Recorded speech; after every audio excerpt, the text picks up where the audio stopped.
നിങ്ങളിൽ ചിലർക്കെങ്കിലും പരിചയമുള്ള എഴുത്തുകാരനാണ് അർഷാദ് ബത്തേരി. അദ്ദേഹത്തിൻ്റെ എനിക്കേറെ പ്രിയപ്പെട്ട ഒരു കഥാസമാഹാരമാണ് പെൺകാക്ക. അതിൽ വളരെ ചെറിയ ഒരു യാത്രക്കാരൻ എന്ന ഒരു ചെറുകഥയുണ്ട്. ആ കഥയുടെ സംക്ഷിപ്ത ഇതിവൃത്തം ഏതാണ്ട് ഞാനിനി പറയുന്നത് പോലെയാണ്. ഒരു നാട്ടിലൊരു മനുഷ്യനുണ്ട്. അയാൾക്കൊരു ഇരട്ടപ്പേരുണ്ട്. ആമ എന്നാണ് അയാളുടെ പേര്. നമ്മൾ പൊതുവെ മലയാളികൾ ഇരട്ടപ്പേരിൻ്റെ കാര്യത്തിൽ നമ്മളെ കഴിഞ്ഞേ ഉള്ളൂ. ഇയാൾക്കും ഒരു ഇരട്ടപ്പേരുണ്ട്, ആമ എന്നാണ്. ആ പേരിടണമെങ്കിൽ എന്തായിരിക്കും കാരണമെന്ന് നിങ്ങൾക്ക് ഊഹിക്കാവുന്നതേ ഉള്ളൂ. അയാൾ വളരെ പെതുക്കെ നടക്കുന്നൊരു മനുഷ്യനാണ്. ആ നാട്ടിൽ അയാളേക്കാൾ പെതുക്കെ നടക്കുന്ന മറ്റൊരു മനുഷ്യനില്ല. ഈ മനുഷ്യൻ എന്തുകൊണ്ടാണ് ഇങ്ങനെ വളരെ പെതുക്കെ നടക്കുന്നത് എന്നറിയാൻ ആ നാട്ടിലെ ഏതാനും ചെറുപ്പക്കാർക്ക് ഒരാഗ്രഹം. ഒരു 3-4 യുവാക്കൾ ഒരുമിച്ച് കൂടിയിട്ട് പറഞ്ഞു, ഇയാൾ എന്തുകൊണ്ടാണ് ഇങ്ങനെ പെതുക്കെ നടക്കുന്നത് എന്നൊന്ന് അറിയണം. എന്തെങ്കിലും ഒരു കാരണം കാണും. അങ്ങനെ മുൻകൂട്ടി ആലോചിച്ച് നിശ്ചയിച്ച പ്രകാരം അവർ അതിരാവിലെ ഈ മനുഷ്യൻ വീട്ടിൽ നിന്ന് പുറപ്പെടുന്നതിന് മുൻപ് വീടിൻ്റെ ഗേറ്റിന് സമീപത്ത് മാറി ഈ മനുഷ്യൻ വരാൻ കാത്തുനിന്നു. പതിവ് സമയമായപ്പോൾ അയാൾ വീട്ടിൽ നിന്നിറങ്ങി. ഇവർ അദ്ദേഹത്തെ അനുഗമിച്ചു. ആ നാട്ടിൽ ഏറ്റവും പെതുക്കെ നടക്കുന്ന മനുഷ്യനാണ്. അതുകൊണ്ട് തന്നെ അയാളേക്കാൾ പെതുക്കെ നടക്കുക എന്നത് എത്ര ശ്രമകരമായ കാര്യമാണ്. ഈ യുവാക്കൾക്ക് അന്നാ മനസ്സിലായത് പെതുക്കെ നടക്കാനാണ് ഏറ്റവും പ്രയാസം. ഇവർ അദ്ദേഹത്തെ അനുഗമിച്ചു. അല്പദൂരം കഴിഞ്ഞപ്പോൾ ഈ മനുഷ്യൻ റോഡിൽ നിന്നു. ഇവർ വിചാരിച്ചു എന്തായിരിക്കും കാര്യം. ശ്രദ്ധിച്ചപ്പോൾ ഈ മനുഷ്യൻ റോഡിൽ ഇരിക്കുന്നു. വീണ്ടും കൗതുകമായി. അപ്പോഴാണ് അവരുടെ ശ്രദ്ധയിൽപ്പെട്ടത് ആ റോഡിൽ ഒരു പൂച്ച ചത്തു കിടക്കുന്നു. ഈ മനുഷ്യൻ ഈ പൂച്ചയെ തൻ്റെ കൈകൊണ്ടെടുത്ത് റോഡിൽ നിന്ന് മാറി ഒരു കുഴിയൊക്കെ കുഴിച്ച് ഈ കുഴിയിലേക്ക് പെതുക്കെ ഈ പൂച്ചയെ ഇറക്കി വയ്ക്കുന്നു. എഴുത്തുകാരൻ പറയുന്നത് ഈ ചത്തുപോയ പൂച്ചയെ കുഴിയിലേക്ക് ഇറക്കി വെക്കുമ്പോൾ ഏതോ പൂജ ചെയ്യുന്ന അനുഭൂതിയോടെയാണ് അയാൾ ആ സൽക്കർമ്മം ചെയ്യുന്നത്. വീണ്ടും ഈ മനുഷ്യൻ യാത്ര തുടർന്നു. സാമാന്യം നീണ്ട കഥയായതുകൊണ്ട് അതിലെ പ്രധാന ഭാഗങ്ങൾ മാത്രം പറയാം. വഴിയിലൊരു അപകടം. ഒരു യുവാവും ഒരു യുവതിയും അപകടത്തിൽപ്പെട്ടു. ഈ യുവതി കാണാൻ നല്ല സുമുഖിയായ ഒരാളാണ്. സ്വാഭാവികമായും ആ ചെറുപ്പക്കാരനെ സഹായിക്കാൻ, അപകടത്തിൽപ്പെട്ട അയാളെ രക്ഷിക്കാൻ ആ നാട്ടിൽ ചെറുപ്പക്കാർക്ക് ഉത്സാഹം കൂടുക സ്വാഭാവികമാണ്. അവിടെ കൂടിയ ചെറുപ്പക്കാരെല്ലാവരും കൂടെ ആശുപത്രിയിൽ എത്തിച്ചു കഴിഞ്ഞപ്പോഴും ഈ കൂടെ വന്ന ആളുകൾക്കെല്ലാം ഈ മനുഷ്യൻ ജീവിച്ചിരിപ്പുണ്ടോ, അയാൾക്ക് എന്തെങ്കിലും വേണോ എന്നതിനേക്കാൾ ഈ സ്ത്രീയോടെ ചങ്ങാത്തം കൂടുന്നതിനാണ് താല്പര്യം. ചിലർ ഫോൺ നമ്പർ ചോദിക്കുന്നു, ചിലർ വാട്സാപ്പ് നമ്പർ ചോദിക്കുന്നു, ചിലർ സെൽഫി എടുക്കുന്നു. ഈ സ്ത്രീ ദുഃഖം കൊണ്ടാവണം ആരോടും മിണ്ടാതെ തലകുനിച്ചിരിക്കുന്നു. നമ്പരും കിട്ടുന്നില്ല, സ്ത്രീ പ്രതികരിക്കുന്നുമില്ല, ചോദ്യങ്ങൾക്കൊട്ട് ഉത്തരവുമില്ല. ഓരോരുത്തരായി ആ ആശുപത്രി വരാന്തയിൽ നിന്ന് അപ്രത്യക്ഷമായി. അവസാനം ഈ ആമ എന്ന് പറയുന്ന മനുഷ്യനും ഈ സാധു സ്ത്രീയും മാത്രമായി ആശുപത്രിയുടെ വരാന്തയിൽ. അയാൾ അടുത്ത ക്യാൻറ്റീനിൽ പോയി ഒരു ചൂട് ചായ വാങ്ങി ഈ സ്ത്രീക്ക് കൊടുത്തിട്ട് അപ്രത്യക്ഷനായി. താൻ ആരാണെന്നോ തൻ്റെ പേരെന്താണെന്നോ ഒന്നും പറയാതെ ഈ സ്ത്രീ ഈ ചായ കുടിക്കുന്നത് കണ്ട് തൃപ്തിയോടെ ആ മനുഷ്യൻ അപ്രത്യക്ഷനായി. വൈകുന്നേരമായപ്പോൾ ഈ ആമ വീട്ടിലെത്തി. ചെറുപ്പക്കാർക്ക് അത്ഭുതം, ഇയാൾ എന്താ ഇങ്ങനെ? എന്തായാലും ഇതിൻ്റെ രഹസ്യം കണ്ടുപിടിച്ചിട്ടേ ഉള്ളൂ എന്ന് ചെറുപ്പക്കാർ തീരുമാനിച്ചു. വീണ്ടും അതിരാവിലെ അവർ ചെന്നപ്പോഴാണ് മനസ്സിലായത്, ആ മുറ്റത്ത് ഒരു വലിയ ആൾക്കൂട്ടം. അന്വേഷിച്ചപ്പോൾ ഈ ആമയുടെ ഭാര്യ മിസ്സസ് ആമ മരിച്ചുപോയി. അയാളെ അന്വേഷിച്ചിട്ട് അയാളെ കാണുന്നില്ല. അയാൾ അതിരാവിലെ വീട്ടിൽ നിന്നും പോയി. അപ്പോൾ ചെറുപ്പക്കാർ അങ്ങോട്ടും ഇങ്ങോട്ടും പറഞ്ഞു, ഇന്ന് എന്തായാലും അയാൾ വേഗത്തിലെത്തും, കാരണം അയാളുടെ ഭാര്യ മരിച്ചു. ഇയാൾ ശരിക്കും ആമയാണോ മുയലാണോ എന്ന് ഇന്നറിയാം. സന്ധ്യ വരെ കാത്തുനിന്നു. അയാൾ ഏറ്റവും വൈകി വന്നത് അന്നാണ്. വീട്ടിൽ വന്നു. അദ്ദേഹത്തിൻ്റെ ഭാര്യയെ കിടത്തിയിരിക്കുന്ന മുറിയിലേക്ക് അദ്ദേഹം പ്രവേശിക്കുന്നു. ബാക്കി എല്ലാവരും ആ മുറിയിൽ നിന്ന് ഒഴിഞ്ഞു മാറി. ഈ ചെറുപ്പക്കാർക്ക് ഒരു കൗതുകം, എന്തായിരിക്കും ഈ മനുഷ്യൻ മരിച്ചുപോയ തൻ്റെ ഭാര്യയോട് പറയുക? ആ മുറിയിൽ അയാൾ എന്തായിരിക്കും ചെയ്യുക? ഇവർ കാത് കൂർപ്പിച്ച് ആ മുറിയുടെ ജനലിനരികെ നിന്നു. അപ്പോൾ അവർ കേൾക്കുന്നത് ഈ ആമ തൻ്റെ മരിച്ചുപോയ ഭാര്യയോട് സംസാരിക്കുന്നതാണ്. ആമ തൻ്റെ ഭാര്യയോട് പറയുകയാണ്, നീ ആദ്യം മരിച്ചത് നന്നായി. അപ്പോൾ ചെറുപ്പക്കാർ വിചാരിച്ചു, ഇയാൾ എന്തൊരു മനുഷ്യനാ? മരിച്ചു കിടക്കുന്ന തൻ്റെ ഭാര്യയുടെ ശവശരീരത്തെ നോക്കി ഈ ആമ പറയുകയാണ്, നീ ആദ്യം മരിച്ചത് നന്നായി. കാരണം ഞാനാണ് ആദ്യം മരിച്ചിരുന്നതെങ്കിൽ നിനക്ക് കണ്ണു കാണില്ല എന്നത് നാട്ടുകാരറിഞ്ഞേനെ. നിനക്ക് കാഴ്ചശക്തി ഇല്ല എന്ന് ആളുകൾ അറിയാതെ ഇരിക്കാനാണ് ഞാൻ നിന്നേക്കാൾ വേഗം കുറച്ച് നടക്കാൻ തുടങ്ങിയത്. വേഗം കുറച്ചു നടന്നപ്പോഴാണ് ഞാൻ പലതും കണ്ടതും പലതും കേട്ടതും. നാം ജീവിക്കുന്ന ഈ കാലം അതിവേഗതയുടെ കാലമാണ്. വേഗത എന്നത് ഒരു ഭ്രാന്തായി മാറുന്ന ഒരു കാലം. ഒരു സാധാരണ ട്രെയിനിന് യാത്ര ചെയ്യുന്നതിനേക്കാൾ വന്ദേ ഭാരത് നമ്മുടെ അഭിമാന പ്രതീകമായി മാറുന്നു. ബുള്ളറ്റ് ട്രെയിനുകൾ നമ്മുടെ നാടിൻ്റെ വികസനത്തിൻ്റെ ബിംബങ്ങളായി മാറുന്നു. വേഗതയാണ് കാര്യപ്രാപ്തിയുടെ ലക്ഷണം. വേഗതയാണ് പുരോഗതിയുടെ ലക്ഷണം. മൊബൈലിലൊക്കെ ആണെങ്കിലും നമ്മൾ നോക്കുമ്പോൾ ഈ 4 കുറ്റി 5 കുറ്റിയുണ്ട്, അതിലെ ഒരു 2 എണ്ണം കുറഞ്ഞാൽ നമുക്ക് വല്ലാത്ത പ്രശ്നമാണ്. നമ്മൾ ഈ കുറ്റിയും കൊണ്ട് ഇങ്ങനെ നടക്കും. കാരണം എവിടാണോ ഫുൾ റേഞ്ച് ഉള്ളത്. അല്ലെങ്കിൽ നമ്മൾ ഒരു യൂട്യൂബോ എന്തെങ്കിലും നോക്കുമ്പം അതിൻ്റെ വേഗത കുറയുകയും അതിങ്ങനെ വല്ലാതെ ബഫർ ചെയ്യുകയും ചെയ്യുന്നത് കാണുമ്പം നമുക്കങ്ങ് ദേഷ്യം വരും. നമ്മൾ വേണമെന്നുണ്ടെങ്കിൽ നമ്മുടെ സിമ്മ് തന്നെ മാറ്റിക്കളയും, പ്രൊവൈഡറെ മാറ്റിക്കളയും. കാരണം സ്പീഡില്ലെങ്കിൽ പിന്നെ എന്താ? ഞാൻ കുറച്ച് നാൾ BSNLൻ്റെ സിമ്മായിരുന്നു ഈ അടുത്ത സമയം വരെ. ഇപ്പം എവിടെ ചെല്ലണമെങ്കിലും ലൊക്കേഷൻ അയച്ചു തരും. പക്ഷെ സമയത്തും കാലത്തും ചെല്ലണമെങ്കിൽ BSNL കൊണ്ട് നടക്കൂല. കാരണം ഇതിങ്ങനെ കറങ്ങിക്കൊണ്ട് നിൽക്കും. കറങ്ങി വരുന്നിടം വരെ നമ്മൾ വണ്ടി അവിടെ തന്നെ നിർത്തണം. കാരണം വണ്ടി പോകുന്നതും ഈ കറക്കവും തമ്മിൽ അങ്ങോട്ട് സിങ്ക് ആവത്തില്ല. വേഗതയാണല്ല. വേഗതയില്ലാത്തവൻ കഴിവില്ലാത്തവനാണ്. പതുക്കെ യാത്ര ചെയ്യുന്നവൻ മണ്ടനാണ്. നമ്മൾ റോഡിലൂടെയൊക്കെ യാത്ര ചെയ്യുമ്പോൾ മുൻപിലൂടെ പോകുന്ന വാഹനം പതുക്കെയാണ് പോകുന്നതെങ്കിൽ നമ്മൾ ചോദിക്കും, ഇയാൾ എവിടുത്തുകാരനാ? ഇയാൾ എന്തോ വണ്ടി ഓടിക്കുന്നില്ലേ? വേഗത എന്നത് മനുഷ്യന് വല്ലാത്ത ഒരു ഒബ്സഷനായി മാറുകയാണ്. അങ്ങനെ ഒരു പശ്ചാത്തലത്തിൽ നാം ഈ വേദഭാഗത്തെ വായിക്കുമ്പോൾ മിസ്രയീമിൽ നിന്നും പാലും തേനും ഒഴുകുന്ന കനാൻ നാട്ടിൽ നടന്നു ചെല്ലാൻ 1 വർഷത്തെ ദൂരം മതി.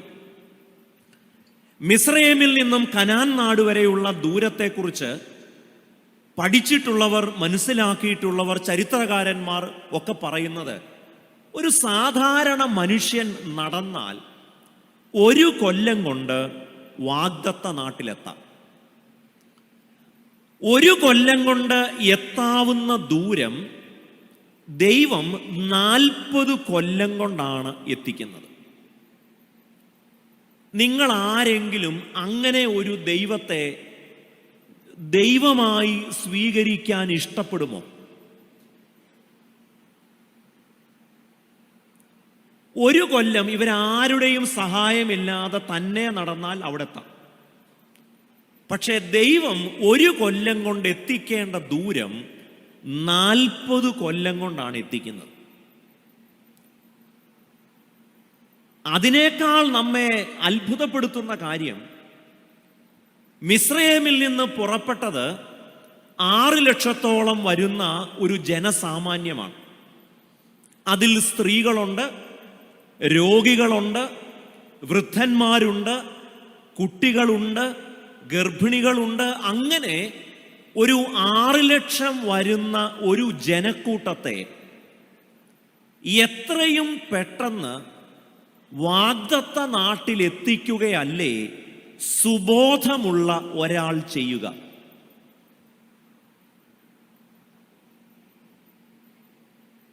നിങ്ങളുടെ വീട്ടിൽ ഒരാൾക്ക് പ്രസവ വേദന വരുന്നു. നിങ്ങളുടെ അമ്മയ്ക്കോ നിങ്ങളുടെ സഹോദരിക്കോ മകൾക്കോ ആർക്കും ആവട്ടെ. എത്രയും പെട്ടെന്ന് ആശുപത്രിയിൽ എത്തിക്കണം. നിങ്ങൾ 1 മണിക്കൂർ കൊണ്ട് എത്തിക്കാവുന്ന ദൂരം 40 മണിക്കൂർ കൊണ്ട് എത്തിക്കുന്ന പരിപാടിക്ക് നിങ്ങൾ എന്തു പേരായിരിക്കും വിളിക്കുക?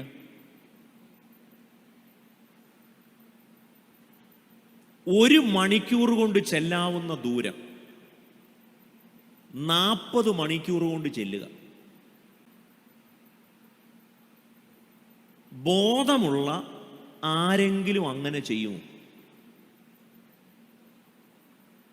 ഇത് തന്നെയാണ് ഈ വേദഭാഗം വായിക്കുമ്പോൾ എൻ്റെ മനസ്സിലും വരുന്ന സംശയം.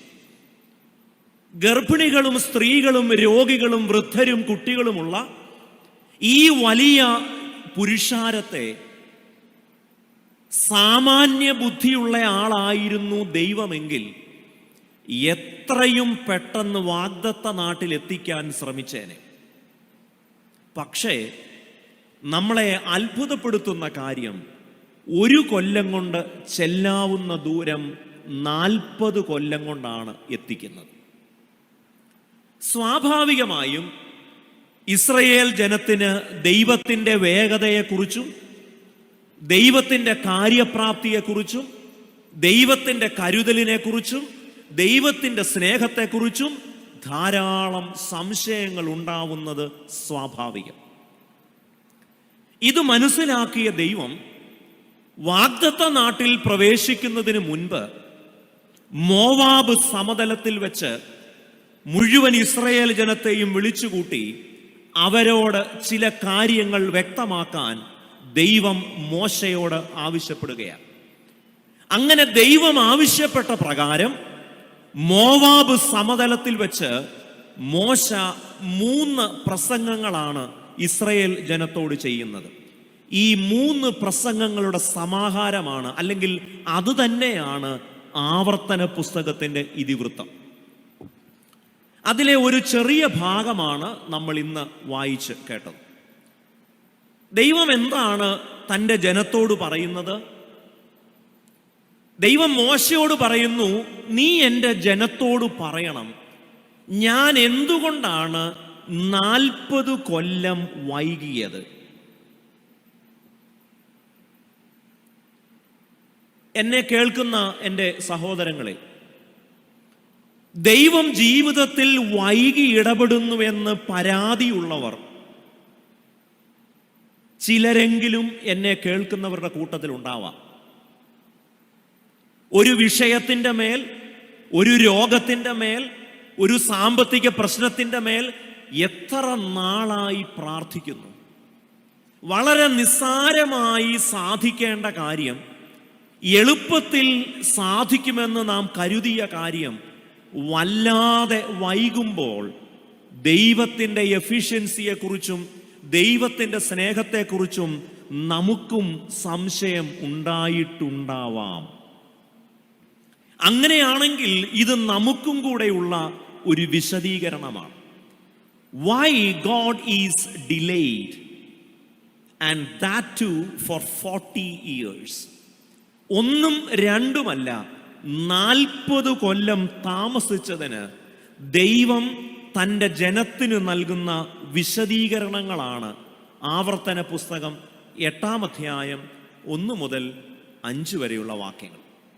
ഇതിൽ 5 കാര്യങ്ങൾ വളരെ വേഗത്തിൽ പറഞ്ഞ് ഇന്നത്തെ ധ്യാനം അവസാനിപ്പിക്കണമെന്നാണ് ഞാൻ കർത്താവിൽ ആശിക്കുന്നത്. 1, എന്താണ് ദൈവത്തിന് തൻ്റെ ജനത്തോട് പറയാനുള്ളത്? 2-ാമത്തെ വാക്യം തുടങ്ങുന്നത് ഇങ്ങനെയാണ്: നിന്റെ ദൈവമായ യഹോവ നിന്നെ താഴ്ത്തുവാനും. ഇംഗ്ലീഷിൽ പറയുന്നു വൈ ഗോഡ് ഈസ് ഡിലേഡ്.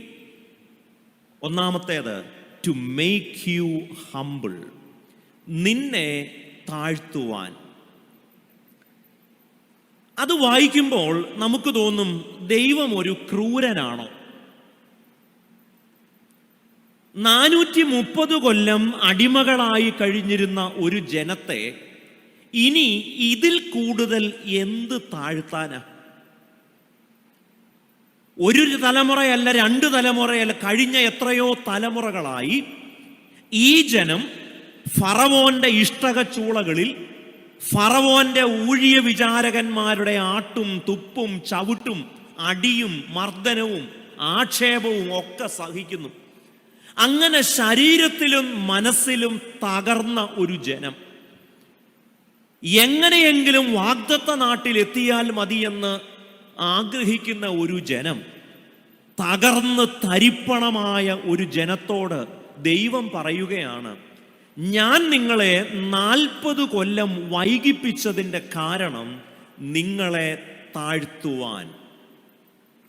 ഇവിടെയാണ് ഈ താഴ്ത്തുക എന്നതുകൊണ്ട് നമ്മൾ ഉദ്ദേശിക്കുന്നത് തന്നെയാണോ ദൈവവും ഉദ്ദേശിക്കുന്നത്? താഴ്ത്തുക എന്നതിന് തകർക്കുക എന്നല്ല അർത്ഥം. ഈ താഴ്മ എന്നത് നാം വളരെ സൂക്ഷിച്ച് ഉപയോഗിക്കേണ്ട ഒരു വാക്കാണ്. ഇപ്പം നിങ്ങളുടെ കുടുംബത്തിൽ കല്യാണമോ അല്ലെങ്കിൽ വീട് കയറി താമസമോ എന്തെങ്കിലും ഒരു ആഘോഷമുണ്ട് എന്ന് വിചാരിക്കുക. നിങ്ങൾക്ക് നിങ്ങളുടെ കുടുംബത്തിൽ 10 കുട്ടികളുണ്ട്.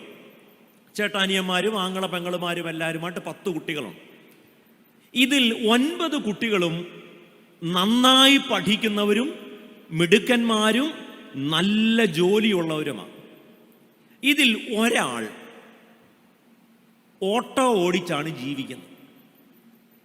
അപ്പോൾ ഈ 10 പേര് അല്ലെങ്കിൽ ഈ കുടുംബാംഗങ്ങൾ എല്ലാവരും കൂടെ കൂടി വരുമ്പോൾ മിക്കവാറും നമ്മൾ കാണുന്നത് ഈ ഓട്ടോ ഓടിച്ച് ജീവിക്കുന്ന ഈ സഹോദരൻ മറ്റവരുടെ കൂട്ടത്തിൽ കൂടത്തില്ല.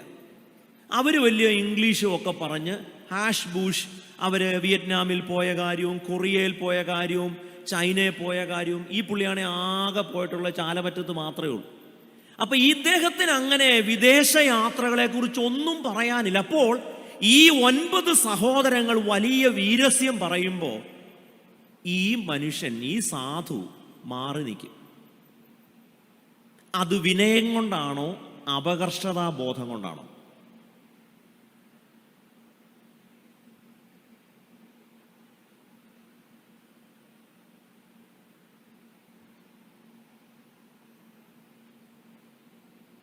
വിനയം കൊണ്ടല്ല. പിന്നെ എന്താ? അപകർഷതാബോധം കൊണ്ടാണ്. നമുക്ക് ഈ മാറി നിൽക്കലും വേദിയിലൊന്നും പ്രത്യക്ഷപ്പെടാതിരിക്കലും മുൻപോട്ട് വരാതിരിക്കുന്നതും ഒക്കെയാണ് നമ്മുടെ താഴ്മയുടെ ലക്ഷണങ്ങൾ. എന്നാൽ നാം താഴ്മയ്ക്ക് നൽകിയിരിക്കുന്ന പരമ്പരാഗതമായ നിർവചനങ്ങൾ പലപ്പോഴും ശരിയല്ല.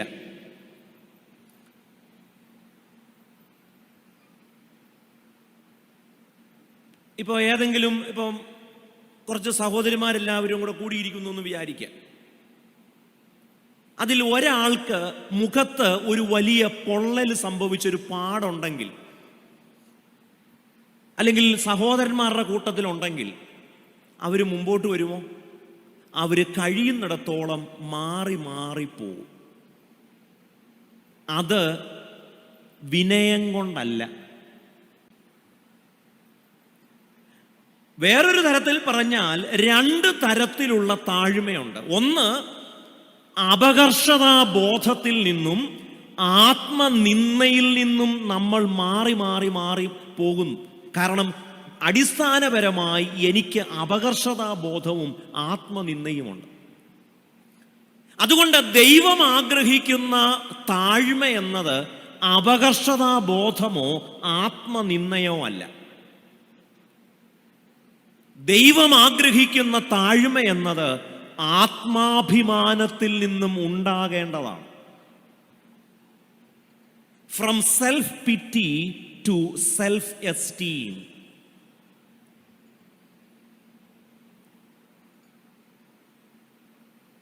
നാനൂറ്റി കൊല്ലം മിസ്രയേമിൽ അടിമകളായി കഴിഞ്ഞിരുന്നത് കൊണ്ട് തന്നെ ഇവരുടെ മനസ്സിൽ നിറയെ അടിമത്തമാണ്. അടിമത്തമല്ല, താഴ്മ. നിങ്ങൾ ഈ മാരാമൺ കൺവെൻഷനൊക്കെ വരുമ്പോൾ സായിപ്പുമാരാ പ്രസംഗിക്കാൻ വരുന്നത്. അപ്പോൾ ഈ സായിപ്പ് അതുവഴി പോകുമ്പോൾ ഞാൻ ശ്രദ്ധിച്ചിട്ടുള്ള ഒരു കാര്യം, നമ്മുടെ ആളുകൾ, അപ്പച്ചന്മാരും അമ്മച്ചിമാരും ഒക്കെ ഇങ്ങനെ നോക്കി നിൽക്കും. അവരെ കാണുമ്പോൾ ഒരു വല്ലാത്ത ബഹുമാനം. ആ സായിപ്പ് വേണമെന്നില്ല, ഇതുവഴി ഒരു നിക്കറിട്ട സായിപ്പ് പോയാലും മതി. സായിപ്പിനെ കാണുമ്പോൾ അവിടുത്തെ ഏതെങ്കിലും ഒരു ഡൂക്കിലി സായിപ്പായിരിക്കും. പക്ഷെ എന്നാലും നമുക്ക് അവരെ കാണുമ്പോൾ വളരെ പെട്ടെന്ന് ഒരു വല്ലാത്ത താഴ്മ വരും.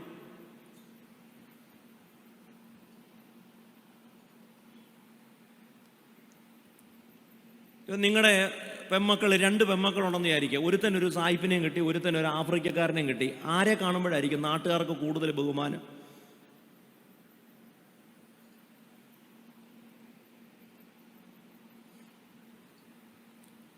സായിപ്പുമാരിവിടം വിട്ടുപോയിട്ട് 10-75 കൊല്ലമായി. പക്ഷേ മനസ്സിൽ നിന്ന് സായിപ്പ് ഇതുവരെ പോയിട്ടില്ല.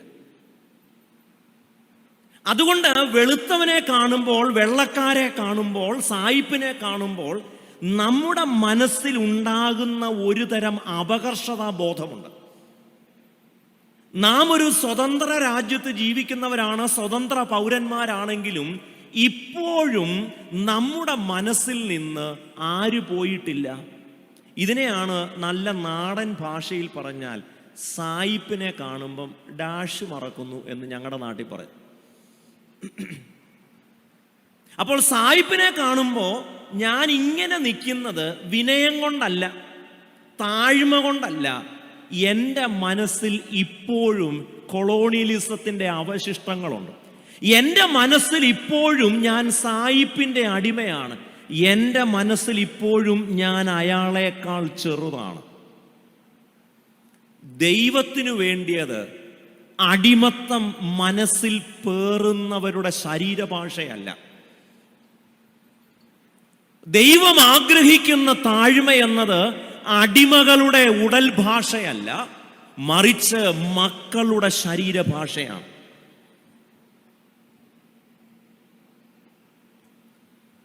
ഞാൻ സെമിനാരിയിലാണ് ജീവിക്കുന്നത്, മർത്തോമാ സെമിനാരി. അപ്പം സെമിനാരിയിലെ പിള്ളേർ സാധാരണ എന്നെ കാണുമ്പോൾ, സെമിനാരി പഠിച്ചിട്ടുള്ള അച്ഛന്മാർക്കൊക്കെ അറിയാം, നമുക്ക് അധ്യാപകരെ കാണുമ്പോൾ ഒരു വ്യാജ ബഹുമാനമൊക്കെ ഉണ്ടാവും. കാരണം അസൈൻമെൻറ്റിന് മാർക്ക് കുറയ്ക്കല്ലേ എന്നൊക്കെ ഉള്ളതുകൊണ്ട് ഒരു സ്യൂഡോ ബഹുമാനമൊക്കെ കാണും. അവർ നമ്മളെ കാണുമ്പോൾ ഇരിക്കും, തലയെക്കെട്ടഴിക്കും, എന്തൊക്കെ ചെയ്യുമെന്ന് അവർക്ക് തന്നെ അറിഞ്ഞുകൂടാ. കാരണം ഇതെല്ലാം എന്താണ്? ഒരുതരം ഭയം, ഒരുതരം അകലം, അവരുടെ ഭാവിയെ ബാധിക്കുമോ എന്നൊക്കെയുള്ള ആശങ്കകളുണ്ടാവും. ഞാൻ നേരെ വീട്ടിലോട്ട് ചെല്ലുമ്പോൾ എൻ്റെ അനിയന് 2 പെൺകുട്ടികളാണ് ഉള്ളത്. അവരെന്നെ കാണുമ്പം ഓടി വരും, കെട്ടിപ്പിടിക്കും, ആന കളിക്കാൻ പറയും, കുതിര കളിക്കാൻ പറയും. അവർക്ക് അവരുടെ ശരീരഭാഷ വേറൊന്നാണ്.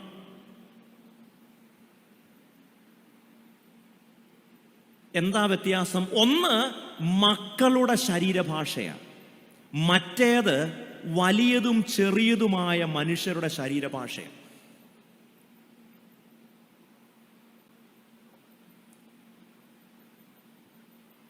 ദൈവത്തിനു വേണ്ടത് അടിമയുടെ ശരീരഭാഷയല്ല. എന്നാൽ നിർഭാഗ്യവശാൽ ഇന്ന് അടിമയുടെ ശരീരഭാഷയ്ക്ക് പറയുന്ന പേരാണ് താഴ്മ. ഇന്ന് താഴ്മയെന്ന് പറഞ്ഞാൽ ഭാസ്കർ പട്ടേലരുടെ മുമ്പിൽ തൊമ്മി നിൽക്കത്തില്ലേ, ഇങ്ങനെ നിൽക്കുന്നതിനാണ് നമ്മൾ താഴ്മ എന്ന് പറയുന്നത്. ഇത് താഴ്മയല്ല, അടിമത്തമാണ്. ദൈവത്തിന് വേണ്ടിയത് ഇങ്ങനത്തെ അടിമകളെയല്ല. 430 കൊല്ലം അവർ മിസ്രയേമിൽ അടിമകളായി കഴിഞ്ഞു.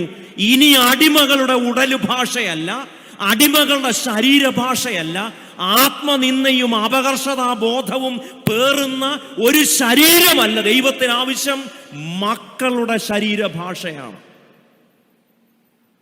ഇതങ്ങനെ പെട്ടെന്നൊന്നും ശരീരത്തുനിന്നൊന്നും പോത്തില്ല. ഇത് പോകാൻ കുറെ വർഷമെടുക്കും. അതുകൊണ്ടാണ് ഞാൻ പറഞ്ഞത്, സായിപ്പ് ഇവിടെ നിന്ന് പോയിട്ട് കൊല്ലം എത്രയായി, നമ്മുടെ മനസ്സിൽ നിന്ന് പോയിട്ടുണ്ടോ? ദൈവം പറഞ്ഞു, I want to see that you are humbled. അവിടെ ഓർക്കേണ്ടത്, താഴ്മ എന്നത് അടിമയുടെ താഴ്മയല്ല, അടിമത്തത്തിൻ്റെ ശരീരഭാഷയല്ല, അപകർഷതാബോധമല്ല, ആത്മനിന്ദയല്ല, മറിച്ച് ആത്മാഭിമാനമുള്ള മക്കളുടെ ശരീരഭാഷയാണ് ദൈവത്തിൻ്റെ ദൃഷ്ടിയിലെ താഴ്മ. അതുകൊണ്ട് തന്നെ ദൈവം നമുക്ക് തരുന്നത് ഔദാര്യമല്ല, പിച്ചയല്ല, എച്ചിലല്ല, നമ്മുടെ അവകാശമാണ്. അതുകൊണ്ട് അടിമകളായിരിക്കുന്നവർക്ക് എപ്പോഴും എന്തെങ്കിലും നന്മ ലഭിക്കുമ്പോൾ അത് ഔദാര്യമായി തോന്നുക സ്വാഭാവികമാണ്. എന്നാൽ മക്കൾക്ക് അറിയാം, അപ്പൻ തരുന്നത് ഔദാര്യമല്ല, അവകാശമാണ്. എന്തിനാണ് ദൈവം ഇസ്രായേൽ മക്കളെ 40 കൊല്ലം നടത്തിയത്? അവരുടെ ശരീരഭാഷ മാറ്റിയെടുക്കുന്നതിന്, അവരെ ഒരു പുതിയ തരം താഴ്മയിലേക്ക് നടത്തുകയാണ്. From self pity to self esteem. എന്നെ കേൾക്കുന്ന എൻ്റെ സഹോദരങ്ങളെ, നമ്മൾ ദൈവത്തിൻ്റെ മക്കളാണ്. ഇത് കേൾക്കുമ്പോൾ ഒരു ചെറിയ കാര്യമാണും അല്ല. നമ്മൾ ഈ അണ്ടകടാഹത്തെ നിർമ്മിച്ചവൻ്റെ മക്കളാണ്. ദൈവത്തിൻ്റെ മക്കളായിരിക്കുന്നത് കൊണ്ട് തന്നെ ഒരാളുടെ മുൻപിലും നിങ്ങൾ കുനിഞ്ഞു നിൽക്കരുത്. തല നിവർത്തി നിൽക്കണം. കാരണം നിങ്ങൾ അടിമകളല്ല. അതുകൊണ്ട് ആത്മാഭിമാനത്തിൻ്റെ ഒരു ശരീരഭാഷ ഇസ്രായേൽ ജനത്തിന്, ദൈവജനത്തിന് ഉണ്ടാകണം എന്ന് ദൈവം ആഗ്രഹിക്കുന്നു. അതുകൊണ്ട് ആ ഒരു ട്രെയിനിങ്ങിലാണ്. അതുകൊണ്ട് മരുഭൂമി ഒരർത്ഥത്തിൽ പറഞ്ഞാൽ ഒരു പാഠശാലയാവുകയാണ്. Wilderness has become a school. നിങ്ങൾ കേട്ടിട്ടുള്ള ഒരു ഇംഗ്ലീഷ് വാക്കുണ്ട്, ഡീ സ്കൂളിംഗ് എന്ന് പറഞ്ഞാൽ പഠിച്ചു വെച്ചിരിക്കുന്ന കുറെ കാര്യങ്ങളുണ്ട്. മിസ്രയേമിൽ അവര് ഫറവോനെ മാത്രമേ കണ്ടിട്ടുള്ളൂ. അവരുടെ മേൽ അധികാരമുണ്ടായിരുന്നത് ഫറവോന്റെ ഊഴിയ വിചാരകർക്കാ. അത് മുഴുവൻ ഇങ്ങനെ ആന്തരികവൽക്കരിച്ചിരിക്കുകയാണ്. അവരുടെ ശരീരത്തിൽ നിന്നും, അവരുടെ ആത്മാവിൽ നിന്നും, മനസ്സിൽ നിന്നും മിസ്രൈമിലെ ഇഷ്ടകക്കളങ്ങളിൽ പഠിച്ച ഓരോ പാഠങ്ങളുടെയും ഡീ സ്കൂളിംഗ് നടക്കണം. ഇനി അവർക്കാവശ്യം ഒരു പുതിയ സ്കൂളിംഗ് ആണ്. അത് മക്കളാണ് എന്ന കാര്യം ഇന്റേണലൈസ് ചെയ്യുക എന്നതാണ്. എന്തിനാണ് ദൈവം 40 കൊല്ലം മരുഭൂമിയിലൂടെ നടത്തിയത്? അടിമ മനസ്സുമായി, അടിമത്തത്തിന്റെ ശരീരഭാഷയുമായി അങ്ങനെയല്ല അവർ വാഗ്ദത്ത നാട്ടിൽ ജീവിക്കേണ്ടത്. നാം ദൈവജനമാണ്, നാം ദൈവത്തിൻ്റെ മക്കളാണ്. തലകുനിച്ചല്ല, തല ഉയർത്തി തന്നെ നാം ഈ നാട്ടിൽ ജീവിക്കണം. കാരണം നാം ആരാണ്? നാം CSIക്കാരല്ല, നാം മർത്തോമാക്കാരല്ല. We are the children of God. ഈ ഒരു അഭിമാന ബോധം നമ്മുടെ മനസ്സിൽ ഇല്ലാത്തത് കൊണ്ടാണ് നാം പണിയെടുക്കുന്ന ഇടങ്ങളിലും ജോലി ചെയ്യുന്ന സ്ഥലങ്ങളിലും നമുക്ക് ജോലി തരുന്നവരുടെ മുൻപിൽ തലകുനിച്ച് നടുവളച്ച് നിൽക്കുന്നത്. നിന്റെ യജമാനൻ ദൈവമാണ് എന്ന് മറന്നു പോകുന്നത് കൊണ്ടാ. തല കുനിയുന്ന ശരീരഭാഷയല്ല, നടുവളയ്ക്കുന്ന ശരീരഭാഷയല്ല, തല ഉയർത്തി നടുനിവർത്തി നിൽക്കണം. കാരണം ഞാനും നീയും ആരാ? ദൈവത്തിൻ്റെ മക്കളാ. നിന്നെ താഴ്ത്തുവാനും. രണ്ടാമത് അവിടെ പറയുന്നു, തൻ്റെ കൽപ്പനകൾ പ്രമാണിക്കുമോ ഇല്ലയോ എന്ന് നിന്നെ പരീക്ഷിച്ച് അറിയുവാനുമായി. To know whether you will obey or not. അനുസരിക്കുമോ ഇല്ലയോ. ഇവിടെ ഈ അനുസരണം എന്ന വാക്ക് നമ്മൾ ശ്രദ്ധാപൂർവം മനസ്സിലാക്കേണ്ടതാണ്. 430 കൊല്ലം അടിമകളായി കഴിഞ്ഞിരുന്ന ഒരു ജനത്തെ അനുസരണം പഠിപ്പിക്കേണ്ടതുണ്ടോ? ഉണ്ടോ? പഠിപ്പിക്കേണ്ട. അടിമയ്ക്ക് അനുസരിച്ചാണ് ശീലം. ഇസ്രായേൽ മക്കൾ 430 കൊല്ലം അനുസരണം ശീലമാക്കിയവരാ. പക്ഷേ ദൈവത്തിനു വേണ്ടിയത് അടിമയുടെ അനുസരണമല്ല, മക്കളുടെ അനുസരണമാണ്. എന്താണ് അടിമയുടെ അനുസരണം? നമ്മൾ വായിക്കുന്നുണ്ട് പുറപ്പാട് പുസ്തകത്തിൽ. ഫറവോൻ പറയുന്നു, ഈ ജനത്തിന് ഇനി എന്തു കൊടുക്കണ്ട? ആവശ്യത്തിന് വൈക്കോൽ കൊടുക്കണ്ട. സാധാരണഗതിയിൽ ഒരു ഉദാഹരണം പറഞ്ഞാൽ 500 ഇഷ്ടികയാണ് ഉണ്ടാക്കേണ്ടതെങ്കിൽ അതിനാവശ്യമായ വൈക്കോൽ കൊടുക്കും. ഫറവോൻ പറയാണ്, ഇനി 500 എണ്ണത്തിനുള്ള വൈക്കോൽ കൊടുക്കണ്ട, 50 എണ്ണത്തിനുള്ള വൈക്കോൽ കൊടുത്താൽ മതി. പക്ഷെ വൈകിട്ട് 500 ഇഷ്ടിക വേണം. അവരുണ്ടാക്കും, അവരനുസരിക്കും. കാരണം അവരാരാ? അടിമകളാണ്. ദൈവത്തിന് അടിമകളുടെ അനുസരണം വേണ്ട. ദൈവത്തിന് മക്കളുടെ അനുസരണമാണ് ദൈവത്തിന് ആവശ്യം. എന്താണ് അടിമയുടെ അനുസരണവും മക്കളുടെ അനുസരണവും തമ്മിലുള്ള വ്യത്യാസം? അടിമയ്ക്ക് അനുസരിക്കാതിരിക്കാനുള്ള സ്വാതന്ത്ര്യമില്ല. മക്കൾക്ക് അനുസരിക്കാനും അനുസരിക്കാതിരിക്കാനും ഉള്ള സ്വാതന്ത്ര്യമുണ്ട്. ദൈവത്തിൻ്റെ അനുസരണത്തിൽ അനുസരണക്കേടിനുമുള്ള സ്വാതന്ത്ര്യം ദൈവം നമുക്ക് തന്നിട്ടുണ്ട്. ആവർത്തന പുസ്തകം നമ്മൾ വായിക്കുമ്പോൾ ഇങ്ങനെ കാണുന്നു, ഞാൻ അനുഗ്രഹവും ശാപവും നിങ്ങളുടെ മുൻപിൽ വെച്ചിരിക്കുന്നു.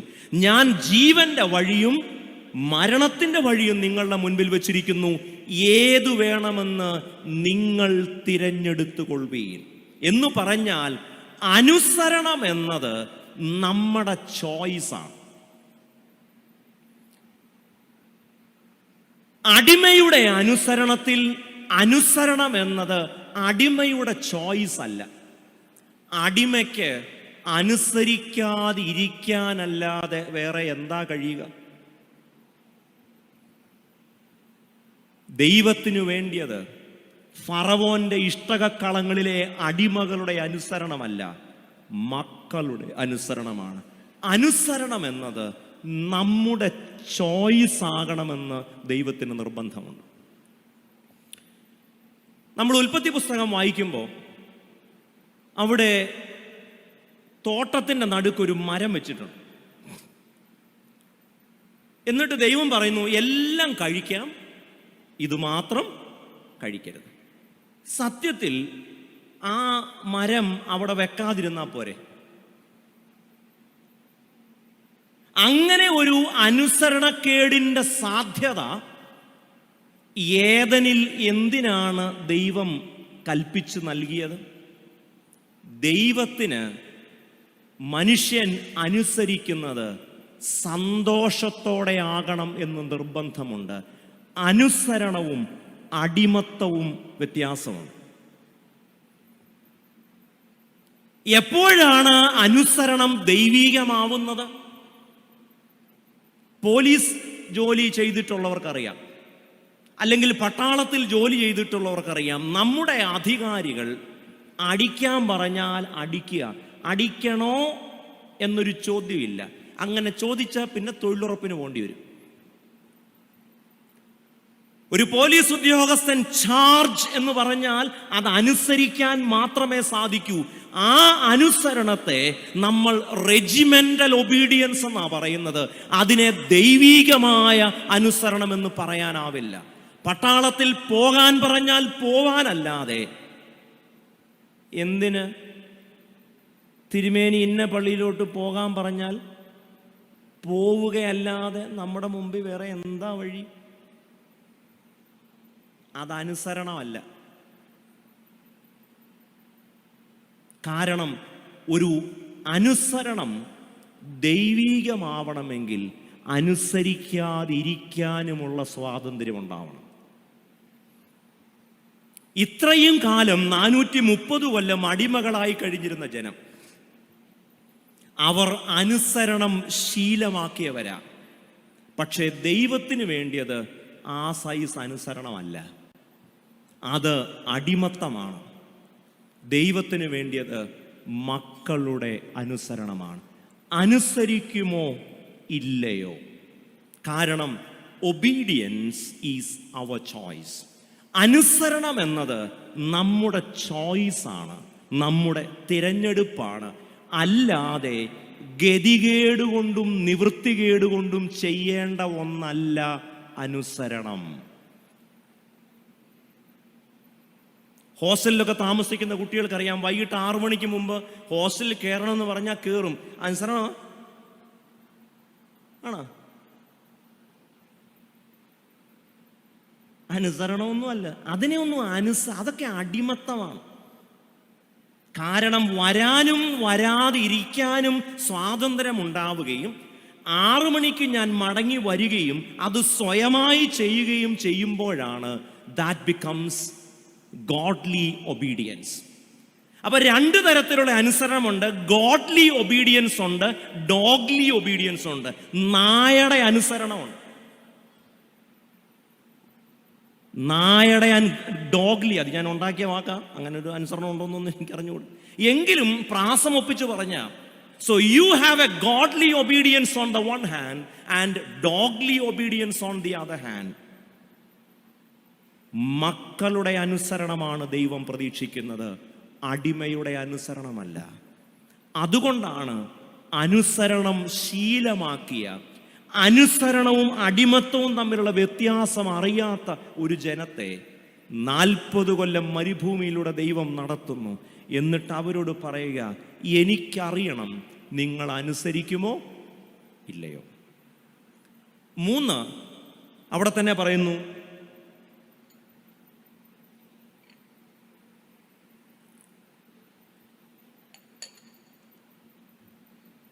നിങ്ങളുടെ ഹൃദയത്തിൽ ഇരിക്കുന്നത്. അപ്പോൾ 1, ടു മേക്ക് യു ഹംബിൾ, നിങ്ങളെ താഴ്മയുള്ളവരാക്കണം. 2, to know whether you obey or not, നിങ്ങൾ അനുസരിക്കുമോ ഇല്ലയോ. 3, to know what is in your heart, നിങ്ങളുടെ ഹൃദയത്തിൽ ഇരിക്കുന്നത് എനിക്കറിയണം. ഈ ഭാഗം വായിക്കുമ്പോൾ എനിക്ക് വലിയ രസം തോന്നുന്ന ഒരു കാര്യം, നമ്മുടെ ഹൃദയത്തിൽ ഇരിക്കുന്നത് എന്താണെന്ന് ദൈവത്തിന് അറിയത്തില്ലേ? അതറിയാൻ വേണ്ടി ഈ 40 കൊല്ലം നമ്മളെ നടത്തണം. കാരണം സങ്കീർത്തനത്തിൽ നമ്മൾ വായിക്കുന്ന എന്താണ്? കർത്താവേ, എൻ്റെ നിരൂപണങ്ങളെ പോലും നീ ദൂരത്തു നിന്ന് ഗ്രഹിക്കുന്നു, ഞാൻ ഇരിക്കുന്നതും എഴുന്നേൽക്കുന്നതും.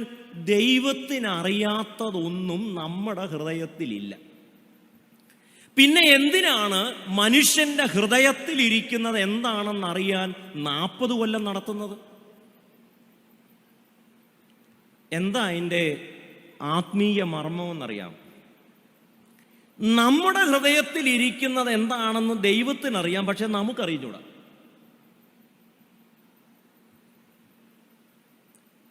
നിങ്ങൾ ഈ മെഡിക്കൽ ടെസ്റ്റിനൊക്കെ ഈ ഹോൾ ബോഡി ചെക്കപ്പ് എന്നൊക്കെ പറഞ്ഞ പരിപാടികളുണ്ട്.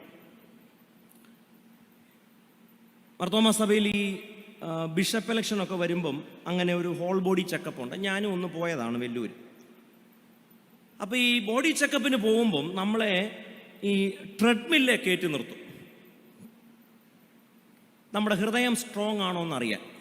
കാരണം ഇനി ഇത് കഴിഞ്ഞിട്ട് കഠിന ഹൃദയനായിട്ട് ജീവിക്കേണ്ടതായതുകൊണ്ട് ഇവൻ സ്ട്രോങ് ആണോ എന്നൊന്നറിയണം. അതിനുവേണ്ടി നമ്മളെ ട്രെഡ്മില്ലെ കയറ്റി നിർത്തും. അപ്പോൾ എല്ലാ ദിവസവും വൈകിട്ട് അത്യാവശ്യം 1 മണിക്കൂർ ബാഡ്മിൻ്റൺ കളിക്കുന്ന ആളാണ് ഞാൻ. അതുകൊണ്ട് എനിക്ക് ട്രെഡ്മിൽ കുറേ കണ്ടിട്ടുണ്ട്. അപ്പോൾ അവർ കയറ്റി നിർത്തിയിട്ട് പറഞ്ഞു 8 മിനിറ്റാണ് ഇതിൻ്റെ പരിശോധന. അപ്പോൾ ഇതിൻ്റെ എലിവേഷൻ, ഇതിൻ്റെ ഇങ്ങനെ ഹൈറ്റ് ഇങ്ങനെ കൂട്ടി വരും. 8 മിനിറ്റ് ആയാൽ സഭയ്ക്ക് ആവശ്യമുള്ള ഹൃദയകാഠിന്യമായി. അതിൽ കൂടുതലുണ്ടെങ്കിൽ സഭ അതിനെ ബോണസായിട്ട് എടുക്കും. കയറി. അപ്പോൾ എന്നോട് പറഞ്ഞു ഇടയ്ക്കിടയ്ക്ക് ഇങ്ങനെ 60 സെക്കൻഡ്സ്, 1 മിനിറ്റ് കഴിയുമ്പോൾ ഇതിൻ്റെ എലിവേഷൻ ഹൈറ്റ് ഇങ്ങനെ കൂട്ടി വരും. ഒരു മണിക്കൂർ ബാഡ്മിൻ്റൺ കളിക്കുന്നത് എന്നോടാണ്. ആദ്യം 1 മിനിറ്റ് ഓടി, നല്ല കൂളായിട്ട് ഓടി. അപ്പോൾ ഈ ഷൂ ഒക്കെ ഊരാൻ പറയും. ഷൂ ഒക്കെ ഊരി 1 മിനിറ്റ് ഓടി. കൂട്ടട്ടെ എന്ന് പറഞ്ഞു, കൂട്ടിക്കോളാൻ പറഞ്ഞു. 1 മിനിറ്റായി, 2 മിനിറ്റായി, 3 മിനിറ്റായി, 4 മിനിറ്റായി, 8 മിനിറ്റ് ആയപ്പോഴത്തേക്കും കാര്യങ്ങൾ ഏതാണ്ട് ബുദ്ധിമുട്ടായി. അപ്പോൾ ചോദിച്ചു, ഫാദറെ ഇനി ഓടണോ? ഞാൻ പറഞ്ഞു സഭയ്ക്ക് ആവശ്യമുള്ളതായില്ലേ? ആയച്ച ഇത്രയും കട്ടിയൊക്കെ ഉണ്ടെങ്കിൽ പിന്നെ പ്രശ്നമില്ലെന്ന്. അപ്പം ഞാൻ പറഞ്ഞു സഭയ്ക്ക് ആവശ്യമുള്ള ഹൃദയകാഠിന്യമായ സ്ഥിതിക്ക് നിർത്താം. ഏതാണ്ട് 8.5 മിനിറ്റ് 9 മിനിറ്റ് കഴിഞ്ഞപ്പോൾ നിർത്തി. അതിൽ കൂടുതൽ ഓടാൻ എനിക്ക് വയ്യ. അപ്പോഴത്തേക്ക് നല്ല ഇതിന് ഹൈറ്റിൽ സാധനമായി. ഞാൻ ഈ ഓട്ടം തുടങ്ങുന്നതിന് മുമ്പ് എന്താ വിചാരിച്ചെന്നറിയോ? ഇതൊക്കെ കൂളായിട്ട് ചെയ്യാൻ പറ്റുമെന്ന്. പക്ഷേ കയറ്റം വന്നപ്പോഴാണ് മനസ്സിലായത് ഞാൻ കരുതുന്നത് പോലെ ഒരു ഫിറ്റ്നസ് എനിക്കില്ലെന്ന്. ഇത് ഫിസിക്കൽ ഫിറ്റ്നസിനെ കുറിച്ച് ഞാൻ പറഞ്ഞതാണെങ്കിലും സ്പിരിച്വൽ ഫിറ്റ്നസ് എന്ന് പറയുന്നൊരു സാധനമുണ്ട്. അതുകൊണ്ടാണ് ദൈവം ചില സമയത്ത് He will honor you with certain uphills in your life. ചില കയറ്റങ്ങൾ ജീവിതത്തിൽ തരും.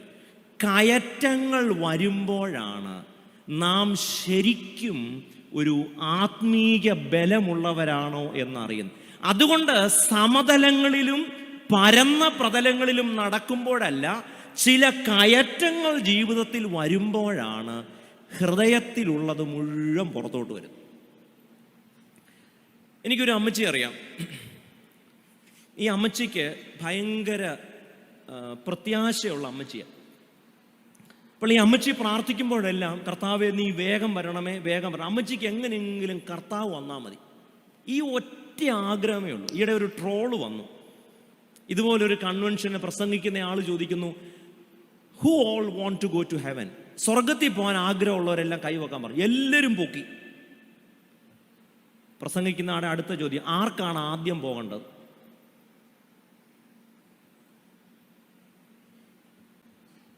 സംഭവം പിടികിട്ടിയോ?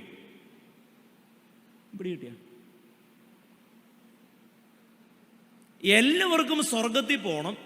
അടുത്ത ചോദ്യം, ആർക്കാണ് ആദ്യം പോകേണ്ടത്? ആർക്കും ലോകത്തിൽ ഒരു തിരക്കുമില്ലാത്തൊരു സ്ഥലമാണ് സ്വർഗം.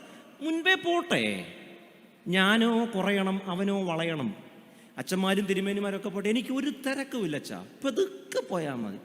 കാരണം ആദ്യം സ്വർഗത്തിൽ പോകുക എന്ന് പറഞ്ഞാൽ ആദ്യം വടിയാകുക എന്നാണ് എൻ്റെ അർത്ഥം. മനസ്സിലായേ? അപ്പോൾ ഈ അമ്മച്ചിക്ക് എങ്ങനെങ്കിലും സ്വർഗത്തിൽ പോയാൽ മതി. ഒറ്റ പ്രാർത്ഥിക്കുമ്പോഴെല്ലാം പറയും, കർത്താവേ നീ വാനിൽ വരണമേ. ഞാൻ ചിലപ്പോൾ ആയിരിക്കും ഓട്ടോയിലായാലും എന്തെങ്കിലും കുഴപ്പമുണ്ടോ എന്ന് ഞാൻ ചിലപ്പോൾ ആയിരിക്കും വേഗം വരണം. അപ്പം ഞാൻ ചിലപ്പോൾ വിചാരിച്ചിട്ടുണ്ട്, എൻ്റെ കർത്താവേ ഈ അമ്മച്ചിക്കുള്ള പ്രത്യാശയുടെ ഒരു പകുതി പോലും എനിക്കില്ലല്ലോ. ഈ അമ്മച്ചിക്ക് ഹാർട്ട് അറ്റാക്ക് വന്ന് ആശുപത്രിയിലായി. പിറ്റേ ദിവസം ഞാൻ ഈ അമ്മച്ചിയെ കാണാൻ ആശുപത്രി ചെന്നു. ആശുപത്രിയിൽ അങ്ങോട്ട് കയറിയപ്പം അവിടുത്തെ കാർഡിയോളജിസ്റ്റിനെ കണ്ട്. പുള്ളി ഒരു മർത്തോമാക്കാരൻ. എന്നോട് ചോദിച്ചു, എന്നാ അച്ഛാ ഇവിടെ? അപ്പം ഞാൻ പറഞ്ഞു, ഇന്നപോലെ ഞങ്ങളുടെ ഒരു അമ്മച്ചി ഇവിടെ ഉണ്ട്, അമ്മച്ചിയെ കാണാനായിട്ട് വന്നതാ. പേരൊക്കെ പറഞ്ഞു.